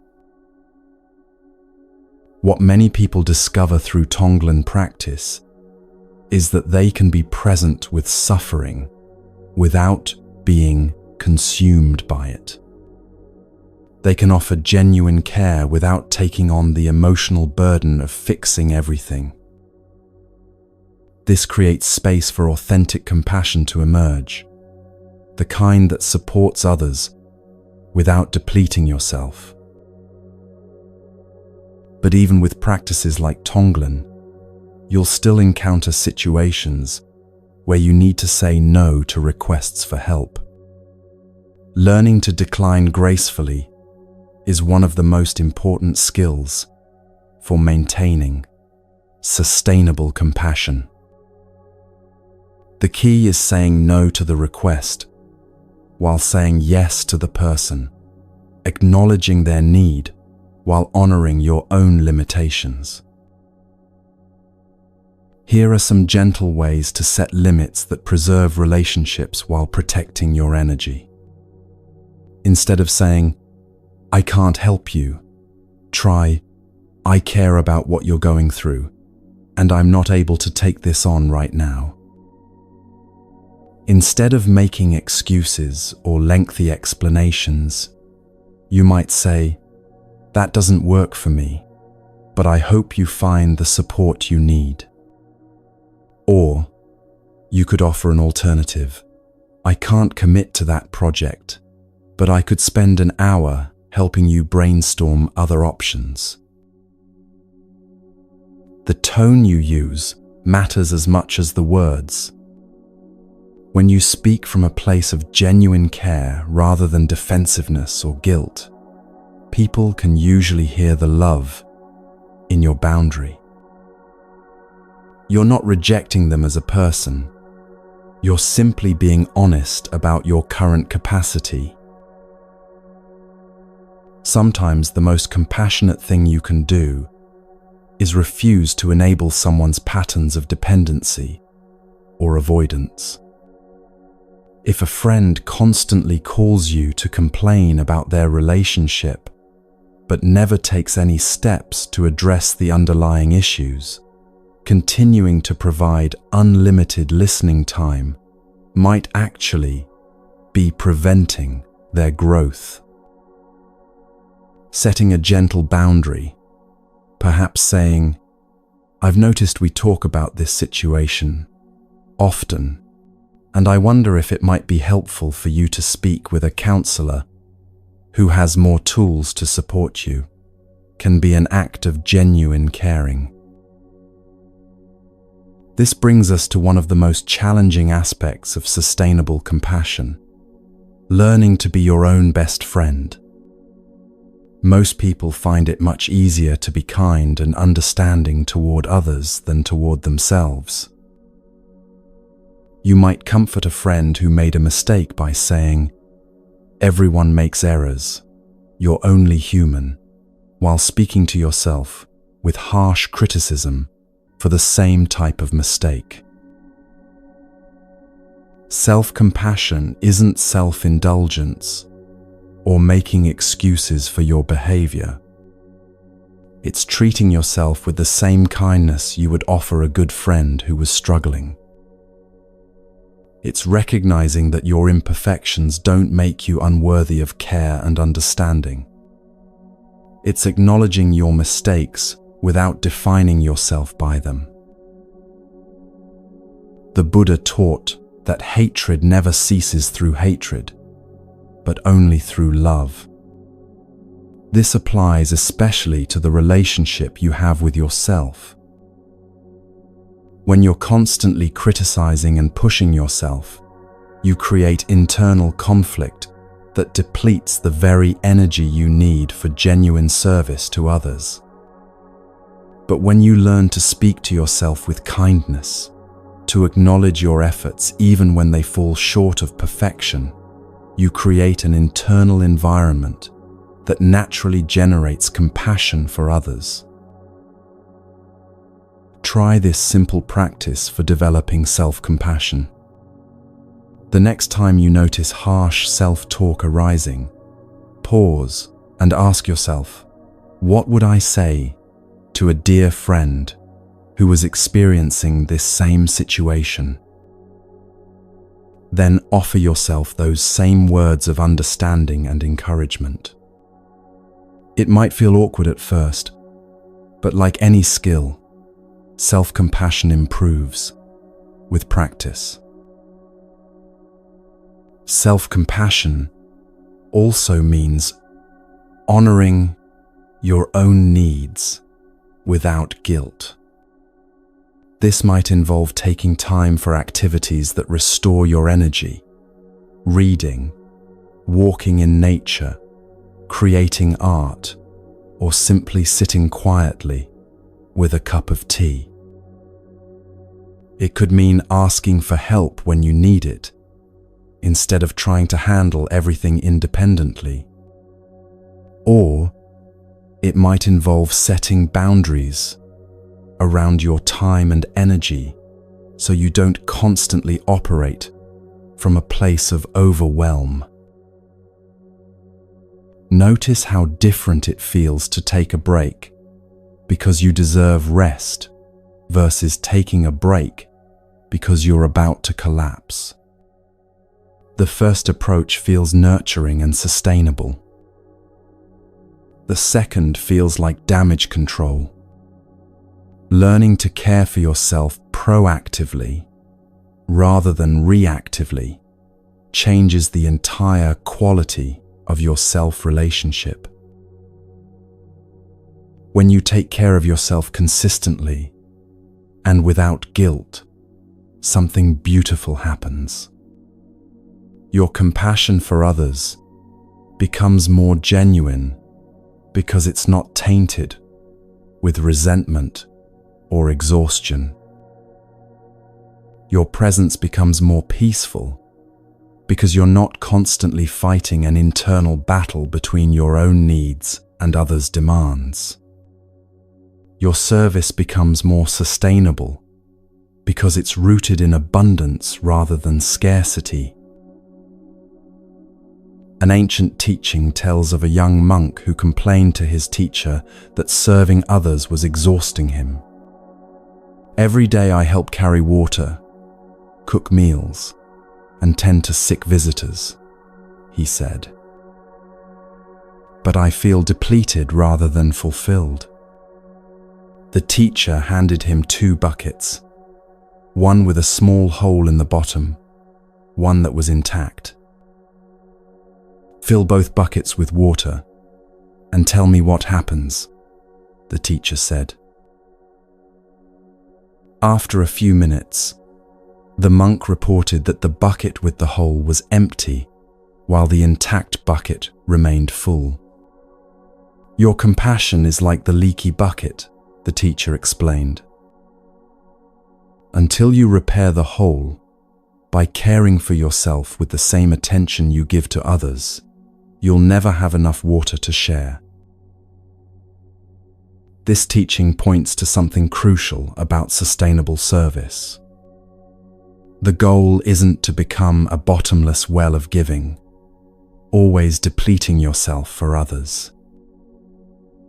The goal is to become like a healthy spring that naturally overflows because it's connected to a constant source of renewal.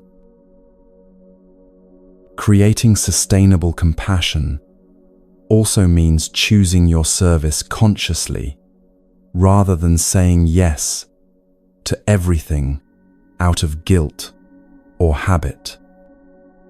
You have limited time and energy, and using them wisely means being selective about where you direct your care. This doesn't make you selfish.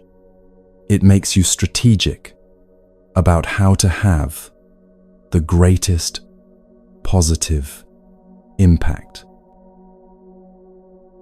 Some people thrive when helping with practical tasks like cooking or organizing. Others are gifted at providing emotional support through listening and presence. Still, others might contribute best through their professional skills, creative talents, or financial resources. Knowing your unique gifts and focusing your service in those areas allows you to help more effectively while feeling energized rather than drained. You might also notice that certain types of people or situations consistently leave you feeling depleted, while others feel manageable or even energizing. This information can guide you in making conscious choices about where to invest your compassionate energy. It's not about avoiding all difficult situations, but about recognizing your limits and working within them skillfully. Sometimes sustainable compassion means saying, "I'm not the right person to help with this, but let me connect you with someone who would be perfect for what you need." Sometimes it means offering a different kind of support than what's being requested.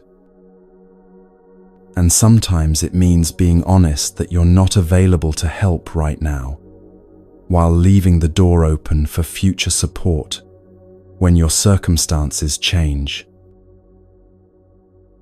The Buddhist concept of right action applies beautifully to compassionate service.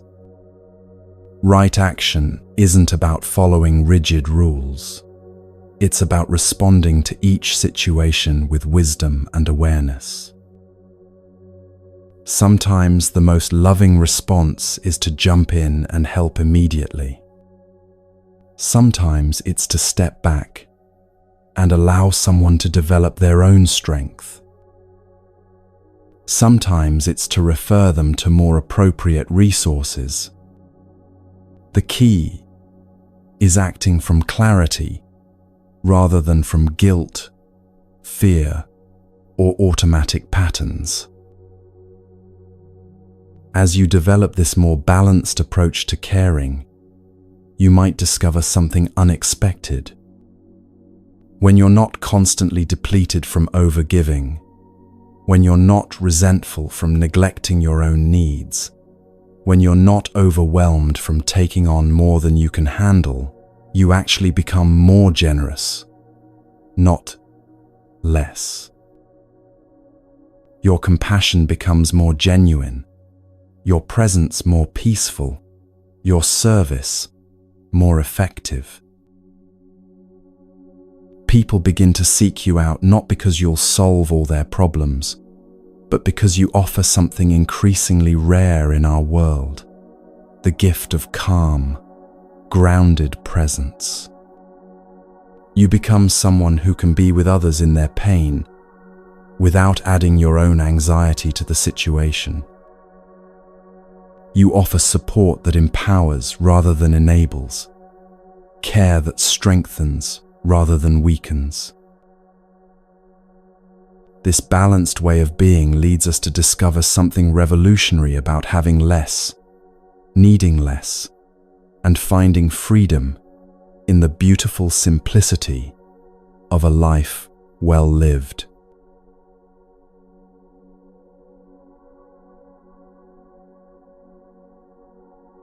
In a culture obsessed with accumulation, the idea that having less could give you more sounds like a paradox. Yet this counterintuitive truth lies at the heart of one of humanity's most profound discoveries about happiness and freedom. When you stop filling your life with things you don't need, pursuing goals that don't fulfill you, and maintaining relationships that drain your energy, something remarkable happens. Space opens up, not just physical space, but mental space, emotional space, spiritual space, for what truly matters to flourish. The Japanese have a beautiful concept called danshari, which offers a practical framework for this transformation. Dan means to refuse or decline things you don't need. Sha means to dispose of things that are cluttering your life. Rai means to separate yourself from attachment to material possessions. But danshari isn't just about organizing your closet or decluttering your garage. It's about creating a life where every element serves your well-being and authentic purpose. Each aspect of danshari contains its own wisdom. Dan the practice of refusing, begins before you even bring items into your space. It means developing the strength to say no to free samples that become clutter, gifts that don't align with your lifestyle, and purchases that appeal to who you think you should be rather than who you actually are. This refusal isn't about being ungrateful or rigid. It's about honoring your space and your peace of mind enough to protect them from unnecessary accumulation. Shah, the practice of disposing, requires both courage and compassion. Many people struggle to release possessions because each item carries a story, a memory, or a fantasy about future use. The wedding dress you'll never wear again, the expensive exercise equipment gathering dust, the books you bought with good intentions but no realistic plan to read. Learning to let go of these items means releasing not just the objects themselves, but the versions of yourself they represent. The practice of non-attachment transforms your relationship with ownership itself. Instead of accumulating possessions as symbols of security or success, you begin to see them simply as tools that serve specific purposes. When something no longer serves its purpose, you can release it without trauma because your identity isn't wrapped up in your possessions. Most people think minimalism means living in stark, empty spaces with only the bare necessities. But true simplicity isn't about deprivation, it's about discernment. It's about surrounding yourself only with things that add genuine value to your life, while releasing everything that creates burden, distraction, or stress. When you apply this principle consistently, you discover that you can live richly with far less than you ever imagined. Consider how much mental energy you spend managing your possessions. Every item you own requires some degree of attention: where to store it, how to maintain it, whether to repair or replace it when it breaks. Multiply this by the hundreds or thousands of objects most people accumulate, and you begin to see how possessions can slowly but surely take possession of you. The hidden costs of ownership extend far beyond the initial purchase price. Your beautiful china requires special storage and careful handling. Your extensive wardrobe needs organizing, cleaning, and seasonal rotation. Your collection of gadgets demands updates, maintenance, and eventual replacement. Each possession becomes a small but persistent drain on your time, attention, and resources. The Buddha taught that attachment to material things creates suffering, not because the things themselves are bad, but because we become dependent on them for our sense of security and identity. When your peace of mind depends on having the latest technology, wearing certain brands, or living in a particular neighborhood, you become vulnerable to circumstances beyond your control. Your happiness starts to fluctuate based on external conditions rather than resting on the unshakable foundation of inner contentment. An ancient Buddhist master was once visited by a wealthy merchant who complained about feeling anxious and unsatisfied despite his material success. The master led him to a window overlooking the marketplace and asked, "What do you see?" "I see people buying and selling, carrying heavy loads, rushing from place to place," the merchant replied. Then the master covered the window with a cloth and asked, "Now what do you see?" "Nothing," said the merchant. "Exactly," smiled the master. "When your vision is filled with getting and having, you cannot see the wealth that's already present. Remove the cloth of craving, and abundance becomes visible everywhere." This teaching points to a fundamental shift in perspective that simplicity makes possible. Instead of constantly acquiring to fill an inner emptiness, you begin to recognize the fullness that's already available in each moment. Instead of seeking happiness through accumulation, you discover contentment through appreciation of what's already here. Starting with material possessions, the practice of simplification begins with honest assessment. Walk through your living space and notice how many items you actually use regularly versus how many are simply taking up space. How many clothes hang in your closet unworn for months or years? How many books sit on your shelves unread while you buy more? How many kitchen gadgets gather dust while you eat the same simple meals? This isn't about judgment or forcing yourself to get rid of everything at once.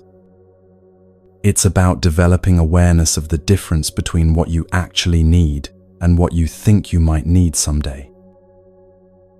The someday pile often becomes a collection of good intentions that never materialize, creating mental clutter alongside physical clutter.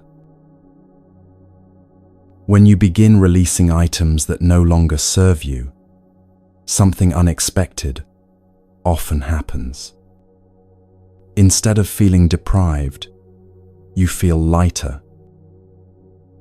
Your living space becomes easier to clean and maintain. You can find what you need quickly because everything has a clear place and purpose.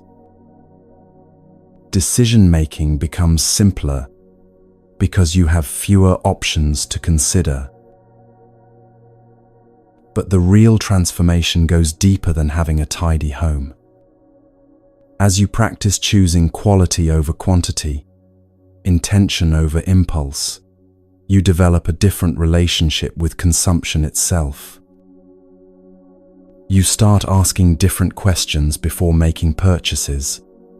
Do I really need this, or do I just want it? Will this add genuine value to my life, or am I buying it to fill an emotional need? Can I borrow, rent, or do without this item entirely? This shift in consumption patterns naturally leads to greater financial freedom. When you're not constantly buying things you don't need, you have more resources available for experiences that truly enrich your life: travel, education, time with loved ones, or simply the security of savings. You might discover that you can work less because you need less, creating more time for rest, creativity, and relationships. The principle of simplicity extends beautifully into how you spend your time. Just as physical possessions can accumulate beyond usefulness, commitments and activities can pile up until your schedule becomes a source of stress rather than fulfillment. Time abundance isn't about having more hours in the day. It's about using the hours you have for what matters most. Many people fill their calendars with obligations they feel they should do, rather than activities they genuinely want to engage in. They say yes to every social invitation, volunteer for every cause, and sign up for activities that sound good in theory, but drain their energy in practice. This approach to time often leaves people feeling busy but not productive, active but not fulfilled. The modern addiction to busyness often masks a deeper fear of stillness or emptiness. People schedule every moment because they're uncomfortable with unstructured time, afraid of what might arise in the silence. But this constant activity prevents the kind of deep rest and reflection that allow wisdom and creativity to emerge. True productivity often requires periods of apparent non-productivity, time for ideas to percolate, for the mind to process experiences, for the body to restore itself. Simplifying your schedule requires the same kind of honest assessment you might apply to your possessions. Which activities energize you and which deplete you? Which commitments align with your deepest values and which are based on guilt, fear, or social pressure? What would you do with your time if you weren't trying to please everyone or prove your worth through constant activity? The Buddhist concept of right livelihood applies not just to your work, but to how you spend all your time. Right livelihood means engaging in activities that support your well-being and the well-being of others, while avoiding those that create harm or unnecessary suffering. When you apply this principle to your daily choices, you naturally gravitate towards simplicity because complex, stressful lifestyles rarely support genuine well-being. Creating time abundance might mean saying no to social events that you attend out of obligation rather than joy. It could involve setting boundaries around work hours, so you have space for rest and reflection. It might mean choosing one or two activities to pursue deeply, rather than sampling everything superficially. The goal isn't to become inactive or antisocial, but to ensure that your time is spent in ways that nourish rather than drain you. This selective approach to time naturally extends to relationships as well. In our interconnected world, it's easy to maintain hundreds of shallow connections through social media while neglecting the deeper relationships that truly sustain us. Simplicity in relationships doesn't mean becoming a hermit. It means investing your emotional energy in connections that are mutual, supportive, and authentic. Consider the difference between having 200 social media friends you barely know versus having 10 close friends who truly understand and support you. Which scenario provides more genuine connection and emotional nourishment? Quality relationships require time, attention, and emotional investment. When you spread yourself too thin across too many superficial connections, you may find that none of your relationships feel deeply satisfying. A Zen master once compared relationships to tending a garden. You could scatter seeds everywhere and hope something grows, he said. But the wise gardener chooses a smaller plot and tends it with care. The harvest from well-tended soil will always be richer than what grows wild in untended ground. This doesn't mean being exclusive or unkind to people outside your inner circle. It means recognizing that your emotional energy is precious and finite, and choosing to invest it where it can create the most mutual growth and joy. It means being present and genuine in the relationships you do maintain rather than trying to be everything to everyone. Simplifying relationships might involve having honest conversations about what you need from each other. It could mean spending more one-on-one time with people you care about, rather than only seeing them in group settings. It might involve stepping back from relationships that consistently drain your energy without offering reciprocal support. As you practice simplicity in possessions, time, and relationships, you begin to discover something profound about contentment. Happiness doesn't come from having more. It comes from appreciating what you already have. This isn't just positive thinking or forced gratitude. It's a fundamental shift in how you perceive wealth and abundance.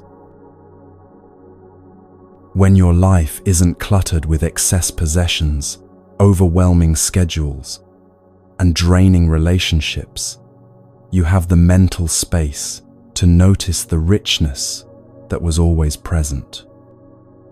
You begin to savor your morning coffee instead of rushing through it.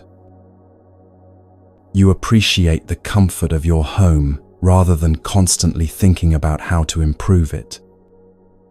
You enjoy conversations with friends instead of worrying about the next social obligation. The Buddha taught that contentment is the greatest wealth. This profound truth becomes experientially real when you practice voluntary simplicity.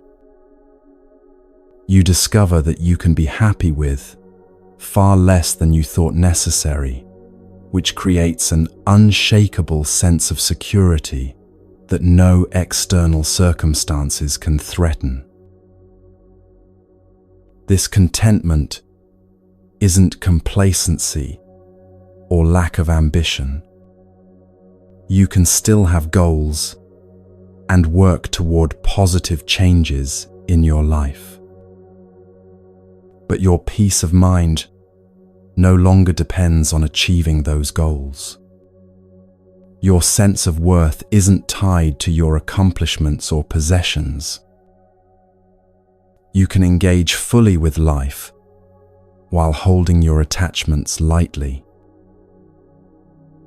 Practically speaking, developing a minimalist mindset begins with small, manageable steps. You might start by implementing a one-in, one-out policy. For every new item you bring into your home, one existing item leaves. This prevents accumulation while encouraging mindful consumption. Try the 30-day rule for non-essential purchases. When you want to buy something you don't immediately need, wait 30 days before making the purchase. Often, you'll discover that the desire has passed and you don't actually want or need the item anymore. This simple pause helps distinguish between genuine needs and impulse wants. Create designated spaces for different activities and keep only what's necessary in each space. Your bedroom becomes a sanctuary for rest, free from work materials or exercise equipment. Your kitchen contains tools you actually use for cooking rather than every gadget ever invented.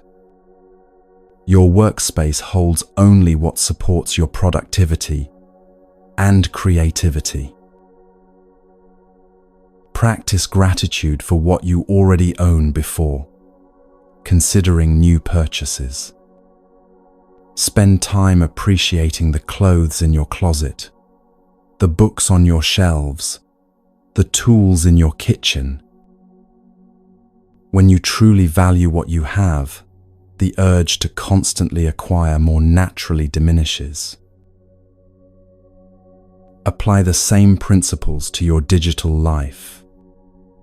Unsubscribe from email lists that clutter your inbox with content you don't read. Limit your social media consumption to platforms and accounts that add genuine value to your life. Organize your digital files so you can find what you need quickly, rather than maintaining chaotic folders you never clean. Consider implementing regular digital detoxes, periods where you disconnect from devices and reconnect with immediate physical reality. Start with an hour each evening, then perhaps expand to device-free mornings or entire weekend days. Notice how this digital simplicity affects your mental clarity, creativity, and sense of presence. As you practice these various forms of simplification, something beautiful begins to emerge. Your life becomes more aligned with your deepest values because you've removed the clutter that was obscuring what truly matters. You have more energy for creativity, service, and connection because you're not constantly managing excess. Your decision-making becomes clearer because you're not overwhelmed by too many options. You might discover that simple pleasures bring more satisfaction than expensive ones. A walk in nature feels more restorative than a shopping trip.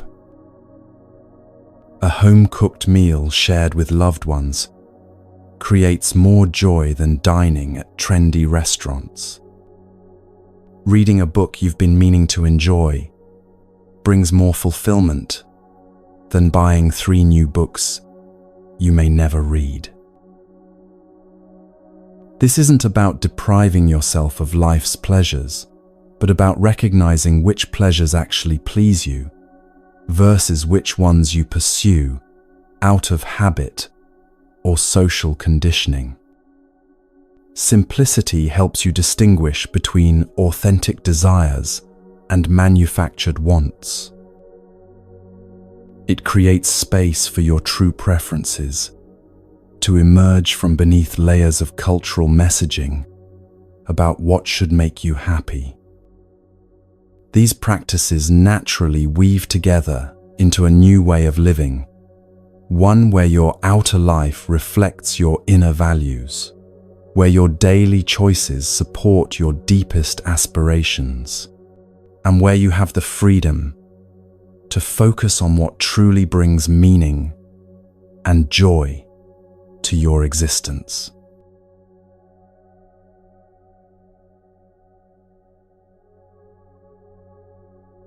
After this journey through ancient wisdom and timeless practices, you might be wondering how to carry these insights into the beautiful complexity of your everyday life.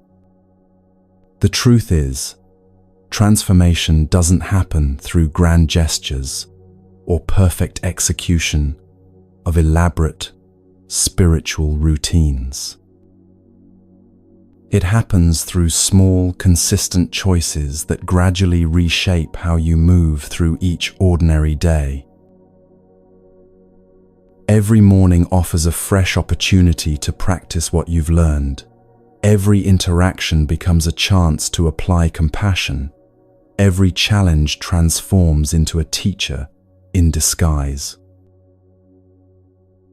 The beauty of Buddhist wisdom lies in its accessibility. These aren't practices reserved for monasteries or meditation retreats.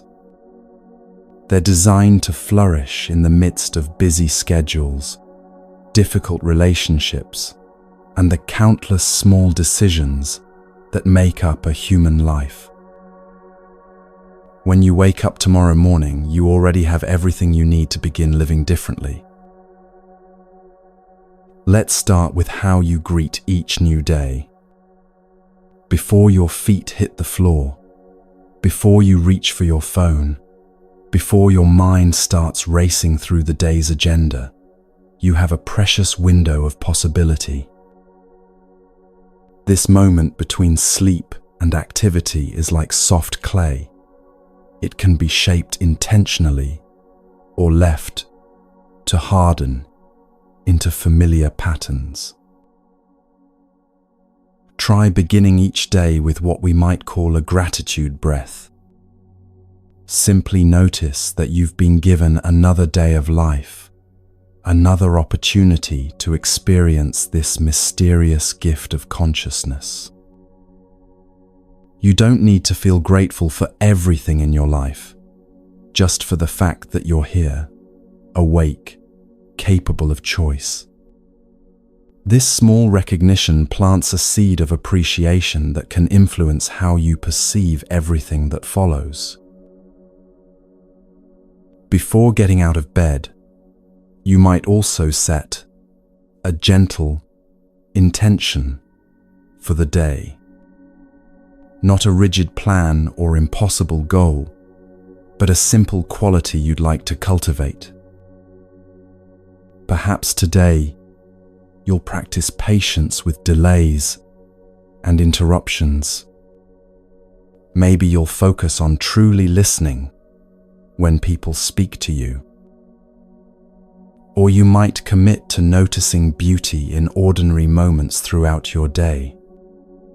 This intention becomes like a thread weaving through your experiences, giving them coherence and purpose. As you move through your morning routine, experiment with presence rather than autopilot.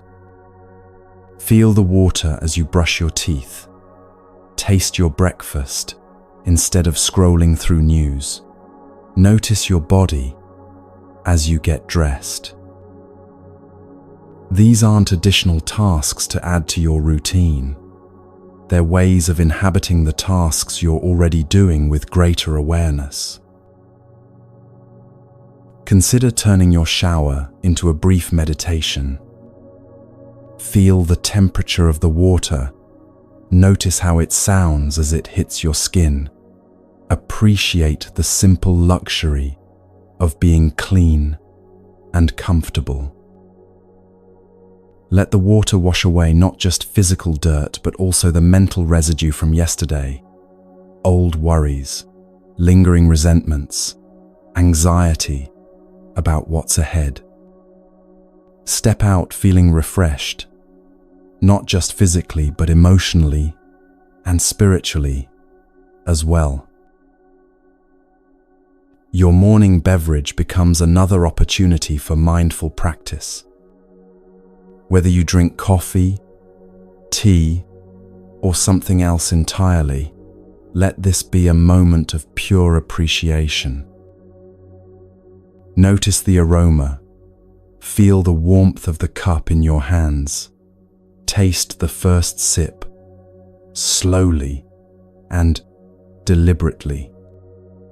This simple act of presence can anchor you in your body and in the current moment, setting a tone of awareness for everything that follows.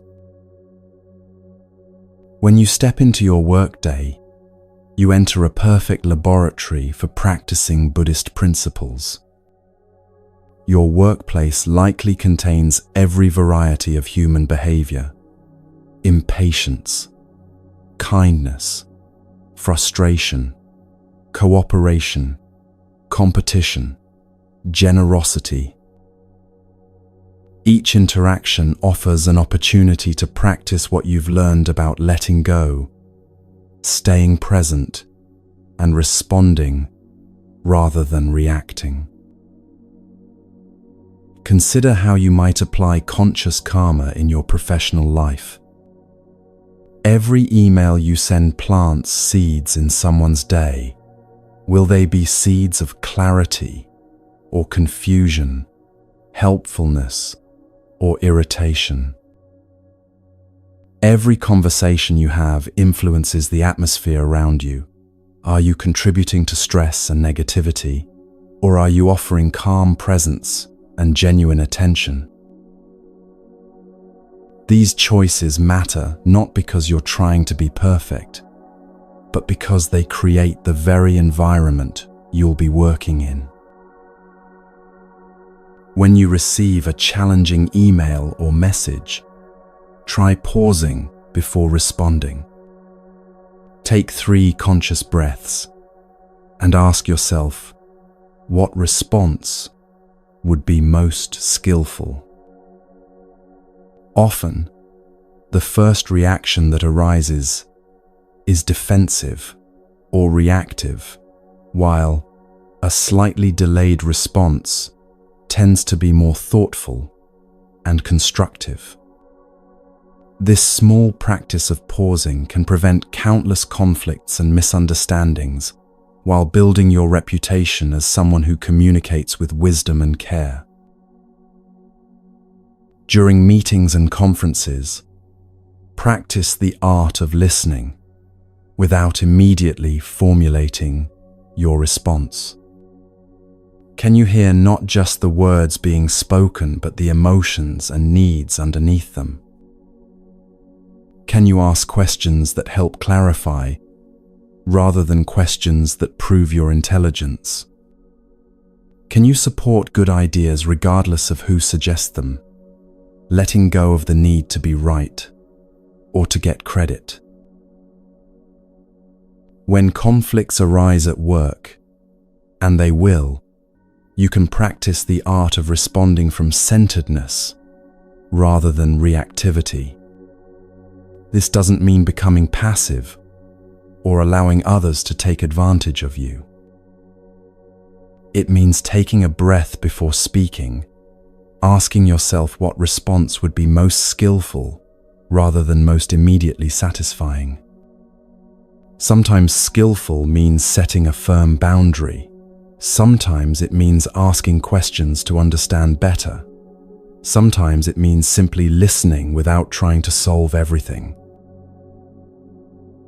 If you find yourself in a disagreement with a colleague, try to understand their perspective before defending your own. What pressures might they be facing that you're not aware of? What needs are they trying to meet through their position? This doesn't mean agreeing with them or abandoning your own viewpoint, but it creates space for more creative solutions that might address everyone's concerns. The practice of compassionate boundaries becomes especially important in professional settings. You can care about your colleagues' well-being without taking responsibility for their emotions. You can be helpful without being available for every crisis.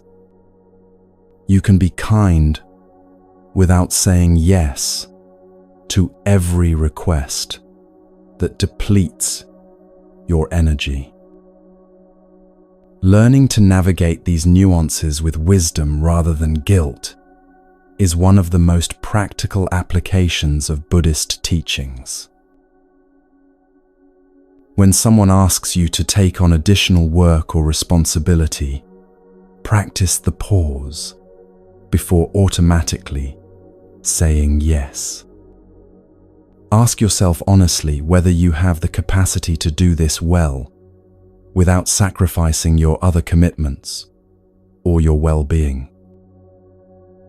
If the answer is no, practice saying so with kindness but clarity.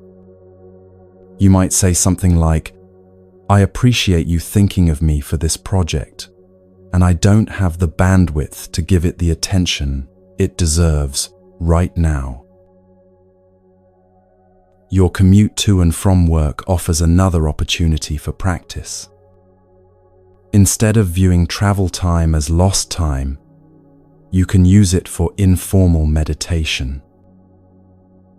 If you're driving, practice staying present with the experience of steering, breathing, observing the world around you. If you're on public transportation, experiment with loving-kindness meditation, silently wishing well-being for the strangers sharing your journey. During your commute, you might also practice patience as a form of training. When traffic is slow or your train is delayed, instead of feeling frustrated, use these moments as opportunities to cultivate equanimity. Remind yourself that impatience won't make things move faster, but it will make your experience more unpleasant. Practice accepting what you cannot control while staying alert to what you can influence: your breathing, your thoughts, your emotional response to circumstances. When you arrive home, the transition from work mode to personal life becomes another moment for conscious choice. Many people carry the stress and mental chatter of their workday into their evenings, contaminating their rest time with worries they can't actually resolve. Creating a simple ritual for releasing the day, perhaps taking 3 conscious breaths at your door, or spending a few minutes in silence before engaging with family, can help you be more present for the people and activities you care about most. You might develop a practice of mentally reviewing your workday as you travel home, acknowledging what went well and what you learned, then consciously setting that aside so you can be fully available for your evening. Imagine leaving work concerns in an imaginary container outside your home, knowing they'll be there tomorrow if you need to address them, but freeing yourself to be present with whatever comes next. Your relationships with family and friends become the most tender ground for practicing Buddhist wisdom. These are the people who know you best, who can trigger your deepest patterns, who see through your spiritual pretenses. They offer the most honest feedback about whether your practice is actually changing how you show up in the world. With loved ones, the practice of presence becomes especially precious.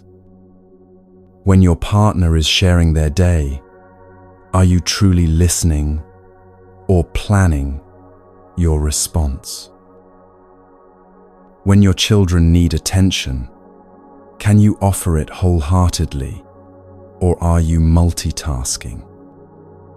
When friends reach out for support, are you present with their experience or trying to fix their problems? Practice giving people the gift of your full attention during conversations.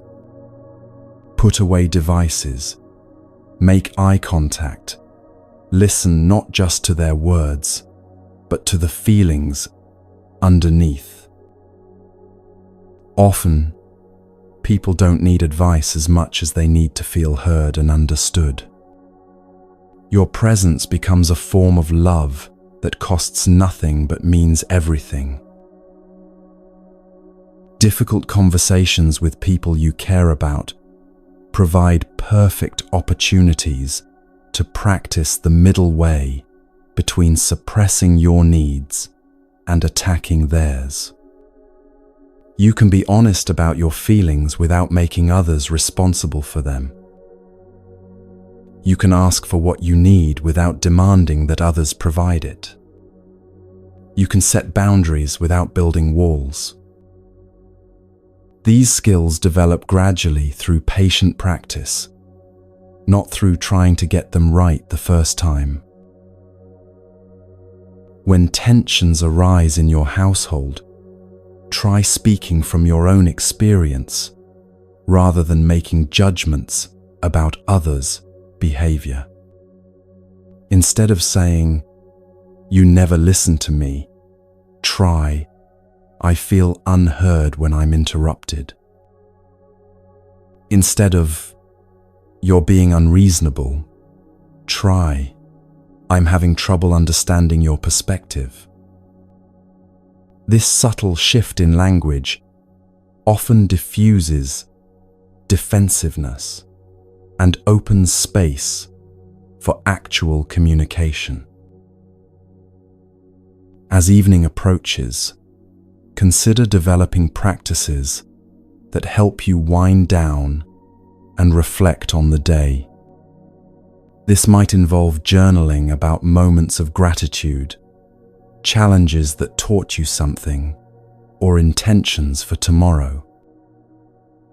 Or you might prefer a simple meditation, focusing on your breath and letting the day's experiences settle naturally. Before sleep, practice releasing the day completely. Whatever happened, whatever you accomplished or failed to accomplish, whatever you're worried about for tomorrow, let it all go as you prepare for rest. Trust that your mind and body know how to restore themselves during sleep, and that tomorrow will bring fresh energy and new possibilities. When challenges arise, and they will, you can use them as invitations to practice, rather than obstacles to your peace. The unexpected expense, the difficult diagnosis, the relationship conflict, the job uncertainty, these situations test whether your spiritual insights can weather real stress. This isn't about pretending to be grateful for difficulties or suppressing your natural responses to hardship. It's about remembering that your peace doesn't depend on everything going smoothly, and that you have resources for dealing with whatever arises. When facing a significant challenge, try breaking it down into what you can control and what you cannot. Focus your energy on the aspects within your influence, while practicing acceptance of what lies beyond your control. This isn't passive resignation, but active wisdom, choosing where to direct your limited resources for maximum effectiveness. One of the most important practices for sustaining this way of life is releasing perfectionism about your spiritual progress. You will have days when you forget everything you've learned and react from old patterns. You will catch yourself being impatient, judgmental, or defensive despite your best intentions. This doesn't mean you're failing. It means you're human. The practice is in noticing when you've strayed from your intentions and gently redirecting yourself without self-punishment. Think of your spiritual practice like learning to play a musical instrument. Some days your practice session will feel inspired and flowing. Other days, your fingers will feel clumsy and nothing will sound right. But consistency matters more than perfection. The person who practices for 15 minutes daily for a year will progress far more than someone who practices for 3 hours once a month. This brings us to something beautiful about walking this path. You don't have to walk it alone. Around the world, millions of people are exploring these same questions, practicing these same principles, navigating the same challenges of applying ancient wisdom to modern life. Finding community with others on similar journeys can provide encouragement, inspiration, and the kind of friendship that supports your deepest growth. Look for people in your daily life who share these values, even if they use different language to describe them. The coworker who remains calm under pressure, the neighbor who speaks kindly about everyone, the friend who listens without trying to solve your problems. These people are practicing wisdom, whether they call it Buddhist or not. You can learn from their examples and offer your own growing wisdom in return. If you feel drawn to deepen your understanding, consider exploring local meditation groups, philosophy, discussion circles, or online communities focused on mindful living. You might find guided meditations, Dharma talks, or books that speak to your particular questions and interests. But remember that the most profound teachings often come through your own direct experience rather than through accumulating more information. Share what you're learning with others, but do so through your actions more than your words. People are more likely to be inspired by your growing peace and kindness than by your explanations of Buddhist concepts. Let your life become your teaching, your presence become your gift to the world. As you continue this journey, be patient with yourself and trust the process. The changes that matter most happen gradually, often so subtly that you don't notice them until you look back and realize how much has shifted. One day, you might find that you no longer get as upset about things that used to ruin your entire day. You might notice that difficult people don't trigger you the way they once did. You might discover that you're naturally more generous, more patient, more present, without having to force these qualities. The path of awakening isn't a destination you reach, but a way of traveling through life. Every day offers fresh opportunities to practice letting go, staying present, acting with compassion, and choosing wisdom over reactivity. Some days will feel easier than others, and that's perfectly natural. If you take only one thing from this time we've spent together, let it be this: you already have everything you need for a life of greater peace, deeper love, and authentic freedom. These aren't distant goals requiring years of preparation.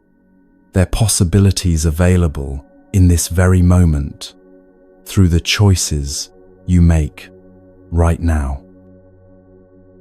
The breath you're taking as you listen to these words is happening in the eternal present where all peace resides. The awareness that notices your thoughts is the same awareness that can choose which thoughts to follow. The heart that can feel compassion for others can learn to extend that same compassion to yourself. Tomorrow morning, when you wake up, you'll have another opportunity to practice what we've explored together. You don't have to remember everything perfectly or implement every suggestion immediately. Just choose one small way to bring more awareness, more kindness, or more peace into your day. Let that choice grow naturally into larger changes in its own time. The world needs people who are committed to waking up, to choosing love over fear, presence over distraction, wisdom over reactivity. By walking this path yourself, you become part of an ancient lineage of human beings dedicated to reducing suffering and increasing happiness for all beings. Your personal transformation ripples outward in ways you may never fully know, touching lives and creating positive change far beyond what you can see. As we come to the end of this particular journey together, take a moment to appreciate how far you've traveled. You've given yourself the gift of these hours, this attention, this openness to learning and growing. That willingness to show up for your own development is a form of love. Love for yourself, love for the people your growth will benefit, love for the world that needs your particular contribution. If this exploration has resonated with you, share where you're listening from in the comments below. Let others know which teaching spoke most deeply to you, which practice you're excited to try, or simply that you're grateful to be part of this global community of people committed to conscious living. Your words might be exactly what someone else needs to hear today. May you find peace in the midst of life's inevitable changes. May you discover strength in gentleness, wisdom in simplicity, and joy in the ordinary moments that make up your days. May your practice bring benefit to yourself and all beings, creating ripples of compassion that extend far beyond what your eyes can see. And may you always remember that every moment offers a fresh beginning. Every breath is a chance to start again, and every choice is an opportunity to align your life more closely with what your heart knows to be true. The path continues with each step you take. Walk gently and know that you are never truly walking alone.